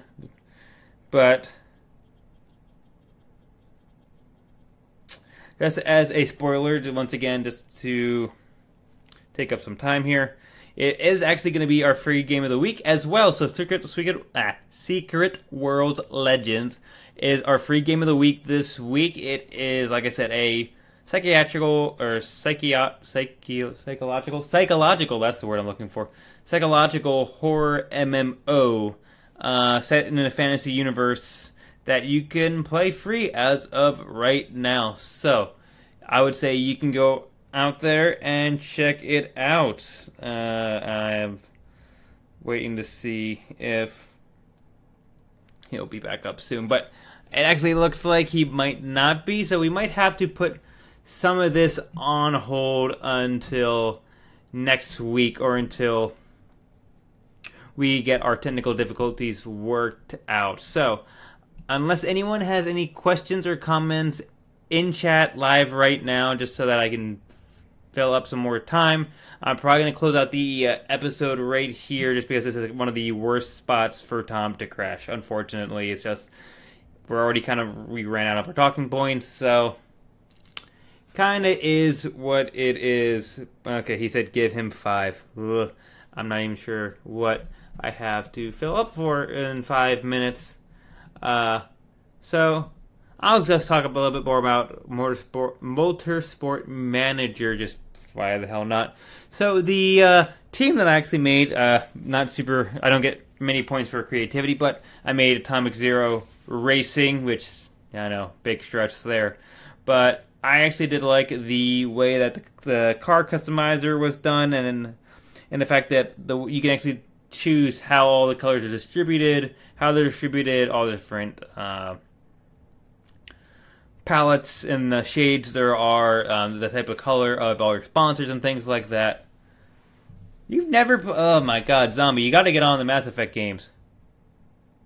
Okay, so the question in chat is, why don't people like the third Mass Effect that much? Here's the issue with the third Mass Effect game. The reason why people don't like it that much is because of the ending. Not like the last hour of the game. Literally the last 10 minutes of the game that closes out the entire series. Now, unfortunately for this, the ending comes out of right field. Absolutely has no bearing on anything. It's just kind of like this weird thing that you feel like the developers got high one night and just put it into the game. Now, Tom and I are from the camp of, if you think of Mass Effect 3 as a whole, as the ending to Mass Effect, meaning like the entire game is the closeout of Mass Effect, is actually an amazing game. It's a really great closeout for this. It does a lot of really good things. It lets you draw out put a bow on a lot of your relationships with your different types of teammates, as well as your love interests, as well as the fact that you get to fight for the very final life of the Milky Way galaxy. It's a really good game. Really, really good game. It's far more action-oriented. Like, it's definitely, the combat is far more cover-based action. The dialogue is not really... I mean, it's story-driven, but it's far more linear than the rest of the games. Mass Effect 3, the side quests were really just little checkboxes that you do to help out the readiness level for the final battle of everything. Trying not to give away too much here. But yeah, we talked about before how the ending to Mass Effect 3 could have been better to actually save the game. If the big feature of the end, if it was replaced with a far more simpler conclusion, which is basically just a Paragon versus Renegade conclusion, I think the entire game would have been saved and everyone would have loved it. I personally really loved the third game, purely just from the emotional roller coaster it put you on. There was a lot of situations where you sat down with various squad members and crew members that you've been building relationships with for 2 games straight, that all of a sudden you get these great closures and conversations of basically, man, I really think this is going to be the end. I think this is going to be the doom. What happens if we don't make it? Like, all those really cool dialogues, and it's just a very good game. I loved 3. I didn't put 3 down when I started playing it. If I had to rank them, I still think 1 is my absolute favorite out of all the Mass Effects. 2 is definitely the most solid of the 3 in terms of overall gameplay and storytelling. It's like probably the best overall game in terms of being designed and released. 3 I like mostly because of the fact that it is a very highly action-based, highly cinematic closing to an incredible series. So that is the main issue with the third one. It is just the actual ending of it. So, okay, so that makes sense. I bought it then, and I was like, wait, it sucks? The other two haven't even been remastered for PS4 or 3, so my only option... So 3 is my only option right now. Gotcha. Yeah, no, I definitely agree with you there. I would not touch the third one. I'm trying to figure out where the heck my head is and all this. I would not touch the third one until you've definitely played the other two. The third one is absolutely pointless without the other two. So when you get a chance of picking up the other two, I would say try to marathon them as close together as possible, which is hard because, they're 40, 50, 60-hour games, unfortunately. But I would marathon those three as close together as you can, because it's interesting to see the arc of them. I don't think 1 and 2 will get a remaster anytime too soon. I would love it if 1 got a remaster, but 1 is really good with all the additions they put onto it since the original release. Put far more depth into it, but 1, 2, and 3, all really good games, but I still think 1 and 2 are the shining gems of it. I personally wouldn't even recommend Andromeda at all. It's kind of hard to say, but I really don't like Andromeda. I definitely wouldn't recommend it to really anyone but Tom. So that's just something to think about. I'd still recommend all 3 of the original Mass Effects to whoever wanted to listen to me. Yeah, I would definitely put Andromeda on the back burner. Andromeda is by far the lowest priority of all the Mass Effect games. And there actually is some people who think that if Mass Effect 2 did not change your writers midway through, because it actually went from the writer for Mass Effect 1, booted him, then went a completely different direction about when the time EA picked up BioWare. A lot of people think that if that never happened, that 2 could have been a far better game, which actually I think it potentially could have been. It would have been a far more of a traditional BioWare game than like an EA game, but I still think it was a good enough marriage of the 2 studios to deliver a very solid game. 1, 2, really good. 3, still pretty good, but 3 is only good because of how well I liked the first 2. If you thought the first 2 are then 3 is probably going to be just even worse than that. So that's kind of the thing. But yeah, Mass Effect still way up there in terms of one of my series. There he comes. He's finally coming to save the day once his video and audio and all that update. It's coming. It's slowly coming. He's just a black screen right now. Hopefully he can hear my voice. Tom, come to the light. I'm not really sure what's happening. There it goes. Maybe. Hey, he's back in. I can see you, Tom. Everyone can see you. I'm back. I live. It was hard filling in that time, so I don't know where you were in Andromeda, but... It also got really dark in the meantime. Apparently, yeah, your bloom effect is gone. My veneer has been pulled back. And thank you, shout out to Lord Pumpernickel out there for the excellent freeze frame on Tom. So. Oh no. Oh no, what did she do? Exactly. Once you froze, I said, can someone please screenshot that? And she did. And also my face is also way up there, so. Good. Excellent. Excellent. Okay. Sorry, guys. My computer completely crashed out of nowhere. It just was like, and I'm in the darkness, so I don't know what to do about that. But, okay. Mass Effect, right? We were talking Mass Effect? You were still on Mass Effect, correct? My computer hit terminal Mass Effect. It was like, no more! I'm done. Okay, I remember. So yes, there's the overarching narrative, and then in the middle you have these great, awesome, beautiful companion stories. They're lovely. The companions are really good in Mass Effect. I'm glad they had less of them because they were able to just make them feel really fleshed out. And then at the bottom, the lowest tier, is you had those side quests I was talking about. They're cool. Well, I wouldn't say cool. They're good. They're better than some. It's not collect 20 yak skins, or I guess collect 20 like alien yak skins. But I did them just because I like Mass Effect and I like the Mass Effect universe and I like getting little bits of it. But I could have done without them in hindsight. There were a lot of them. And you don't know. You don't know which ones you could do without or which ones were like, oh, that was kind of cool, actually. That was creative. So basically it's a Mass Effect sandwich. and you've got the meat in the middle, which is the companions. No surprise, it's a BioWare thing. The overall narrative just feels like it's the first game in a series again. It feels like it's the first game in a trilogy, and it's like, it's not. It was supposed to be a standalone game, which means I'm assuming they're going to answer it with DLC. And I hope they do. They presented some cool stuff. I don't know. My opinion on it is less than it was. It was very hard to finish. It took a lot of work to finish this game. And I was explaining to the crowd while you were gone that if you say that it was hard to finish, then I'm very much putting this game on my back burner. So yeah, I agree. You're,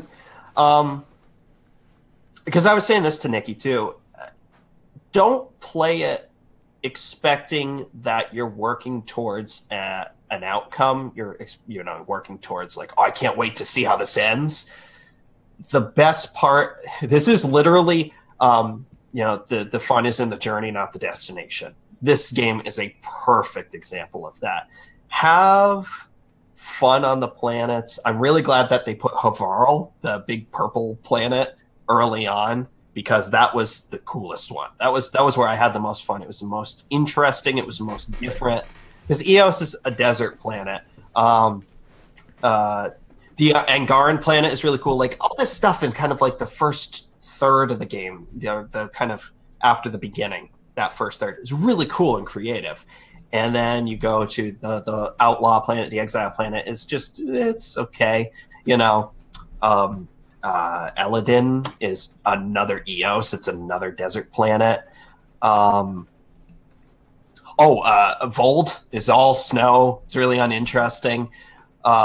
Big, vast, sweeping snow landscapes. Pretty. It's all pretty to look at. Actually, there was one that was really cool where you're on basically the remains of a planet. It's like this visually, it's amazing. Like big floating rocks and like cool effects. Just visually, like you can only be in the Nomad. You can't get out because it's toxic. And so it's actually where the Nomad feels the best, makes the most sense, because you're just banging around on this thing that looks like if our moon in real life exploded. And it's really cool. It looks great. And the very, very end of the game has some cool stuff that it does visually, but it's not enough to like say, oh, well, it's worth it for that, What I do like, here we go. What I do like is the whole game had a lighthearted tone to it. The whole thing. Very, very, very, very vague spoilers. The end of the game is not funnier, but I guess like the final mission is very self-aware. It's probably pretty obvious. It's you against a big boss, big boss enemy guy. And they know it. So he's literally like, you have no chance, puny human. It's like that, like intentionally. It's got to be. And, the way that they wrote Ryder, she's just like, screw you. Shut up. And so I'm glad for that. I'm glad that Mass Effect Andromeda overall, because Mass Effect, especially by 3, the original series, it's really heavy. Just really intensely heavy, like emotionally heavy. And so I'm glad that Andromeda, just for the whole thing, we're kind of like, hey, we're just a bunch of space friends in space, saving the galaxy. Space friends in space. We talked about this when we were first playing this, and I was like, I remember you were a little further than I was, and I was saying, what I really like is this game isn't like, hey, you're the hero of the universe, and you were like, just wait. You're right. It's a video game through and through, and of course you more or less become the chosen savior of all the universe again. Yeah. But I'm glad that it's a little bit more like chill about it. Because Mass Effect, the Shepard series, is like, oh my god, you're Commander Shepard. You are like basically you're Jesus. Like you can do anything. And this is more like you just happen to always be in the right place at the right time, and you're just like, all right, I'm here. I'll save the day. I did the Jaal romance. I thought I was going to do Vetra, but I like Jaal. Really? And it was really worth it.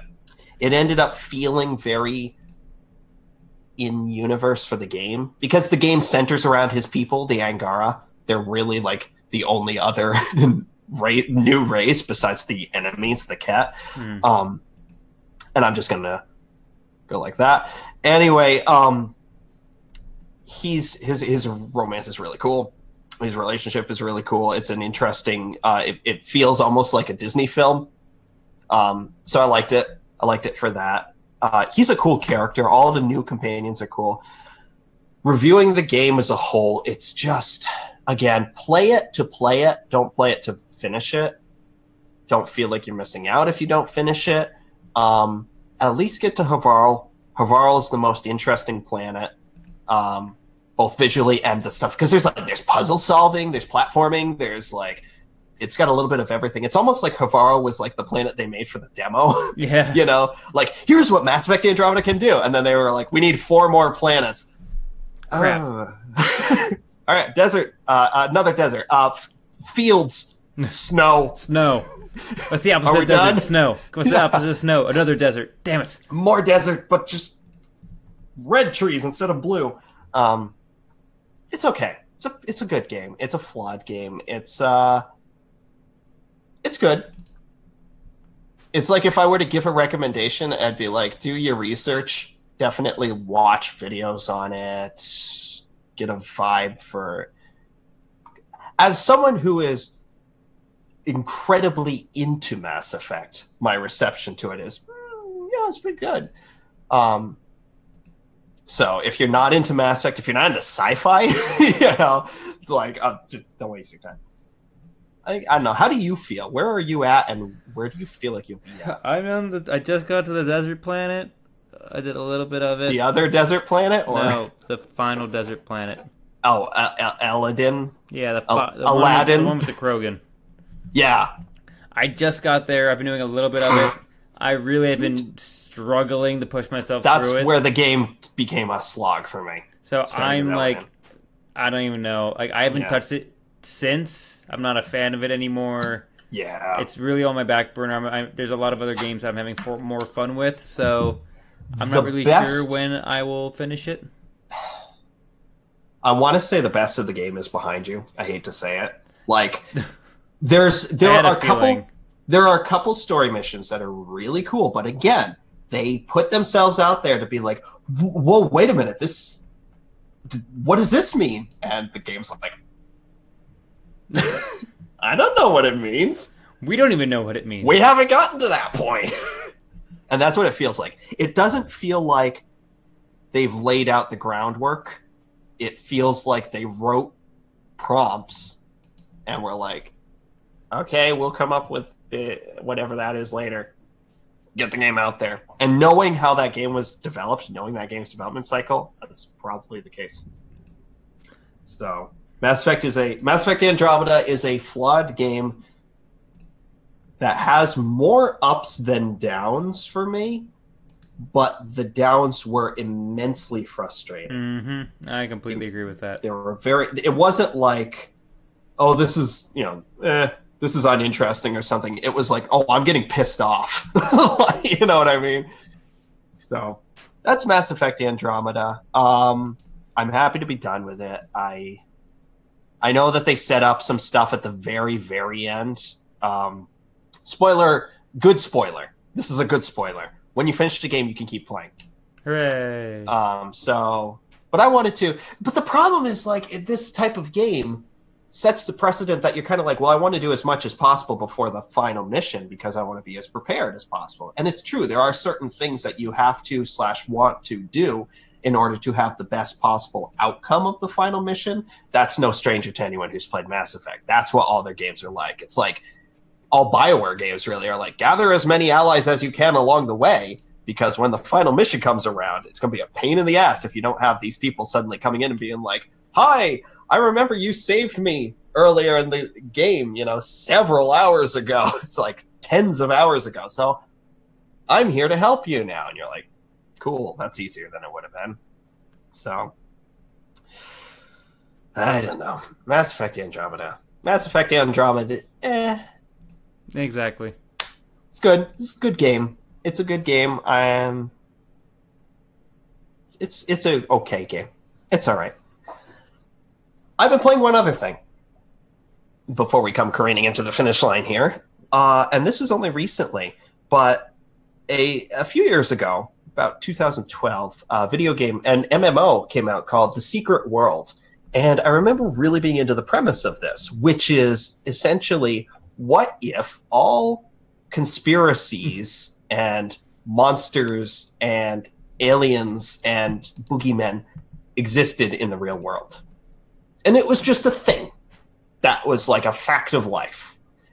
And I thought, well, that's kind of cool. All right, I'm interested in that. And actually, I remember BioWare was developing an RPG that felt similar to this, and they ended up canning the development. So I got the two confused for a little bit. But this is, it's a modern day. You're playing someone who could just be you, or just be a present day person, and you have your skill sets, like you have guns or swords or a big hammer and magic. Or, you combine two, so you can have like a shotgun and fire magic or things like that.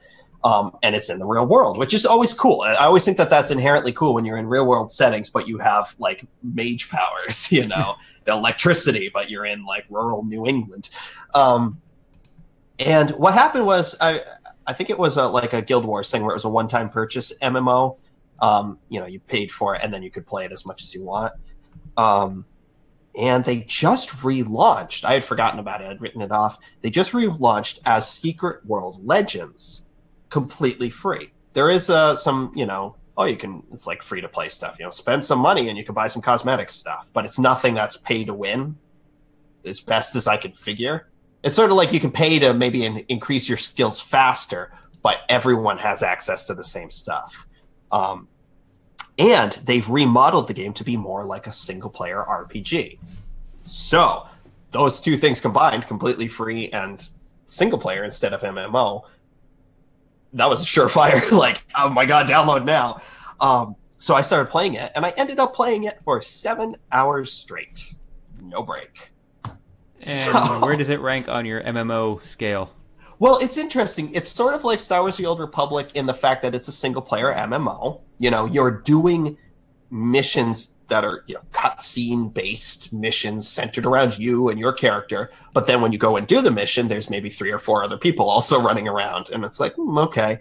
And some of the things are, you're in a level and there's enemies that are just always, like any MMO, there's enemies that are just ambiently spawning. You never clear it out or anything like that. But it feels very single-player. It's the story is incredibly compelling. I am 100% invested in seeing how this evolves. Is there any merit to it being more than just a single player? Well, I think that like you and I would have fun playing it probably, but I'm also enjoying it as single player. Like I don't feel like the MMO isms of it are dragging it down, nor do I feel like it's a single player tacked on to an MMO. You know what I'm saying? Like again, Star Wars: The Old Republic is a great example where it's like you have this very personal story that you're playing, and then you go out in the world and it's like, oh look, there's 287 other Jedi out here as well. Is there anything new or fresh about the classes, or is it all pretty typical stuff? The classes are, I guess, the you know how you sometimes you pick like World of Warcraft, it's Horde or not Horde. There's 3. Alliance and Horde. Alliance, thank you. There's 3 groups, and I guess sort of like 3 narratives that you choose, and they're really cool. So you have the Illuminati is one faction. That's the word I'm looking for. 3 factions. You have the Illuminati, which is like their thing is they want to be in the know and the puppet masters of everything. They are the people who are pulling the strings, who are greasing the palms, who are, the insiders, the techies, and they've been around forever. I'm assuming, I can imagine they'd have like alien stuff pulled in, like X-Files. The whole game is influenced by pop culture, which is really cool. I'll get into that in a minute. But they seemed really interesting. I thought that's cool. The other faction is, the next faction is the Templars, which is like the Knights Templars. We are the protectors of society. We are the crusaders of the modern day. We've always been the protectors of the world. I think they're based in London. They actually seem like their video makes them seem like really snooty. So I can see how that would be like interesting story stuff, like very aloof and distant. Like, we're the guardians of humanity. We've always been the guardians against evil. And then the third faction, the one that I chose, is called the Dragon. And they are the agents of chaos. They're Oriental or Asian, Asian based, very much steeped in like, I don't know what to really say. It's very much Asian culture, Asian lore, and they want to be sowing the seeds of discord to learn more. Like, they're introducing catalysts into the world so they can learn how things work. And it's like one of the introductory cutscenes, they say, some people call us terrorists. You know, I thought, oh, this is going to be really interesting. Yeah, so you're the terrorists, but what you're doing is you're introducing randomness to the world in order to get a better scientific model of what can and can't happen. So I thought, that's cool. So you're adding randomness into a world that's full of boogeymen and monsters. Right. That's the thing. You are learning through, okay, well, what happens if we try this? You know, it's literally the faction of throwing spaghetti at the wall and seeing what sticks. Okay, so the story is not actually driven by like class, like Swotar is actually driven by. It's driven faction. by your class. Yeah, it's driven by faction, and you do, you know, you're crafting your own class within that. So there's not like warrior, rogue. Right, wizard. there kind of are loose. They're all hybrid classes. So the one I chose was the assassin, which gives you right out of the gate a katana and magic. And it's funny because the outfit, I made my girl, because I picked the dragon and I gave her this very Asian look. And I picked the assassin outfit, and it's literally a yellow jumpsuit with a katana. I'm like, okay, that's Kill Bill. That's Kill Bill. Yeah, there you go. But you have like, you know, there was one that was like the gunslinger. And so it's like, you've got this trench coat, you've got pistols and a shotgun or an assault rifle. And it's like all hybrid classes, but you're free to make your own as you go as well. But I started with the assassin one as a basis, and it's been really fun. I like the melee gun and the ranged magic. The magic also has AoE stuff. So it's really fun to play. The combat is like WildStar. It's completely freeform. It's not click on guy and you attack him. It's interesting. Actually, is a swing sword, and if the guy's here, you're gonna hit him. You know. So there's positioning. I always like those. Those are I personally like those MMOs. There's positioning. There's dodging. You know, it's difficult. It's not just, you're not gonna like saw through enemies. You have to be like, oh god, he's attacking, dodge out of the way, kind of stuff. And so the story starts off. I don't know if it's like this for everyone, but I was just the character that I made is laying in her bed in her apartment, and this like magic bug flies into her mouth, and then she starts having these nightmares, and that's how they tutorial the game, where it's like, oh, you know, you have the power of magic, you know, press right mouse button to use it. I'm like, oh, that's really specific that you'd say that.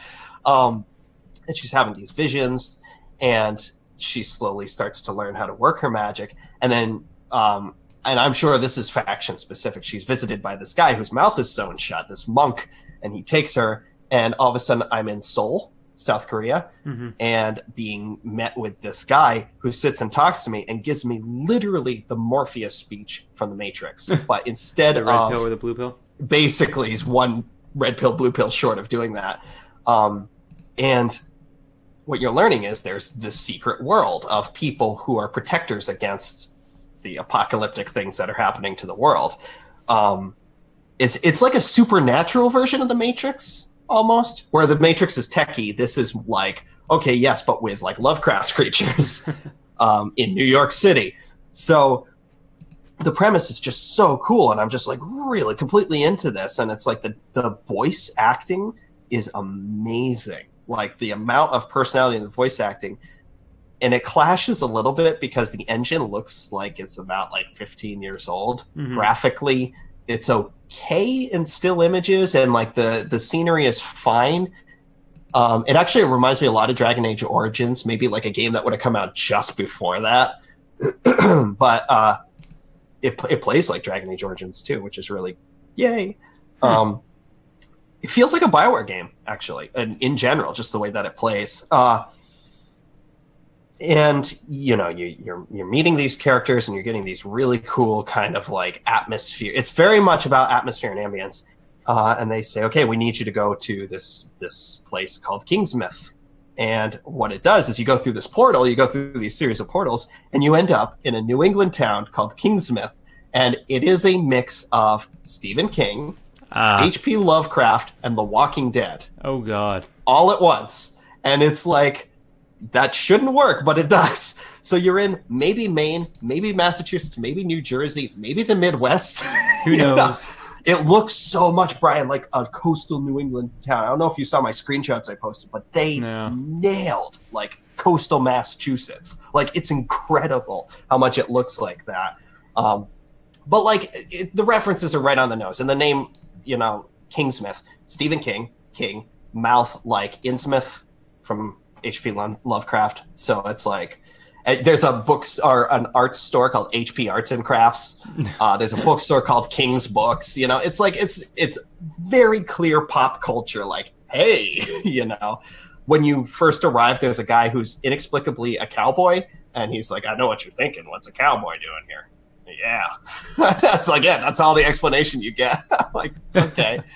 So it's basically taking all those little things that you're fighting zombies, you're fighting. A bunch of sailors have gone out and they returned and they've gone mad, okay, H.P. Lovecraft, and there's all the Stephen King creepy sort of stuff. I'm there right now. It feels like what it does is it's got your story missions that you're doing, but there's also tons of little ambient missions in this, New England-y town region. And so I'm doing that. And that's where it's kind of dropped off a little bit for me, because it's now become an RPG / MMORPG. It's become it is called Secret World Legends. Yes. It'll be in the show notes if you want to check it out, but also you can just Google Secret World Legends. Yes, if you see The Secret World, that's what it used to be. It is now Secret World Legends. And it's free. It's free. Hard to argue. The whole game is free. I am not running into anything that feels like a paywall or anything that feels like it's limiting me because I'm free. Again, I'm having fun single player. I'm eager to play more. I'm really eager to play more. I'm a little less I loved the Seoul environment and I liked the New England environment, but it feels almost like, well, I live here. Like, this isn't that interesting. This looks like here. It's cool in the fact of playing it in a video game, and I like the combat and the interaction enough that I'm like, okay, I'm eager to progress. So I'm happy to be planning on playing more of this. I'm curious what the other faction, the Illuminati one, stood out. I'd be curious to know how different it feels to be a part of a different faction. I'm enjoying being a part of the Dragon. Such a fun statement. I enjoy being part of the Dragon's left wing. I don't know where or what or how this game is going to go. I watched a video on it, and it was the developers basically saying, we have so much planned content, and we've been wanting to release it, but the game's been kind of stagnant, so here it is. Here's us releasing more stuff. I have no idea how much content is in it to begin with, but I'm already having a great time. So it may be something that continues to get supported. I hope that this being released for free gives it a new lease on life, because I think it's worth people checking out. What do you think, Tom? You made you make it look like it's better than The Witcher 3. Sure. We'll go with that. But it is also our free game of the week, so... It's also our free game of the week, yes. I will probably be playing more about it and talking more about it maybe next week. I'm only a little ways into it right now. 7 hours specifically.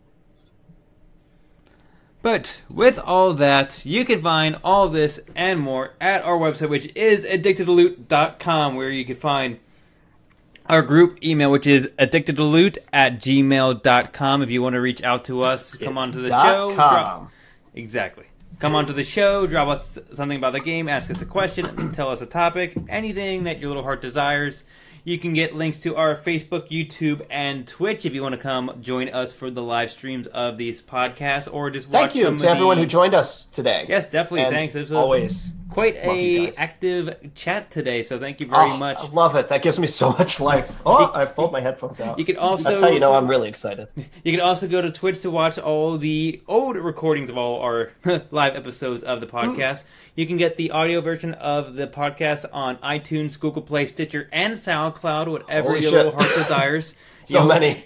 Download us through whatever app you want and listen to us on the go. You can get our group Twitter, which is @AddictedToLoot. That is the number 2. Thank you, Schultzes, for becoming a loot addict. Join the addiction. Hey! Thank you for the follow. Thank you so much. Welcome to the club. Where if you want to talk to us directly or more, we've got complimentary lifesavers. Hooray for everybody! And if you want a far quicker response through us, you can use our individual Twitters, which is Twitters. Tweeter at us. Mine is @ATL_Atomic0, and Tom's is @Tomality, TOMALITY. And as always, we have been Addicted to Loot. Please come join us next week for episode 49. But until then, keep it secret. Keep it safe.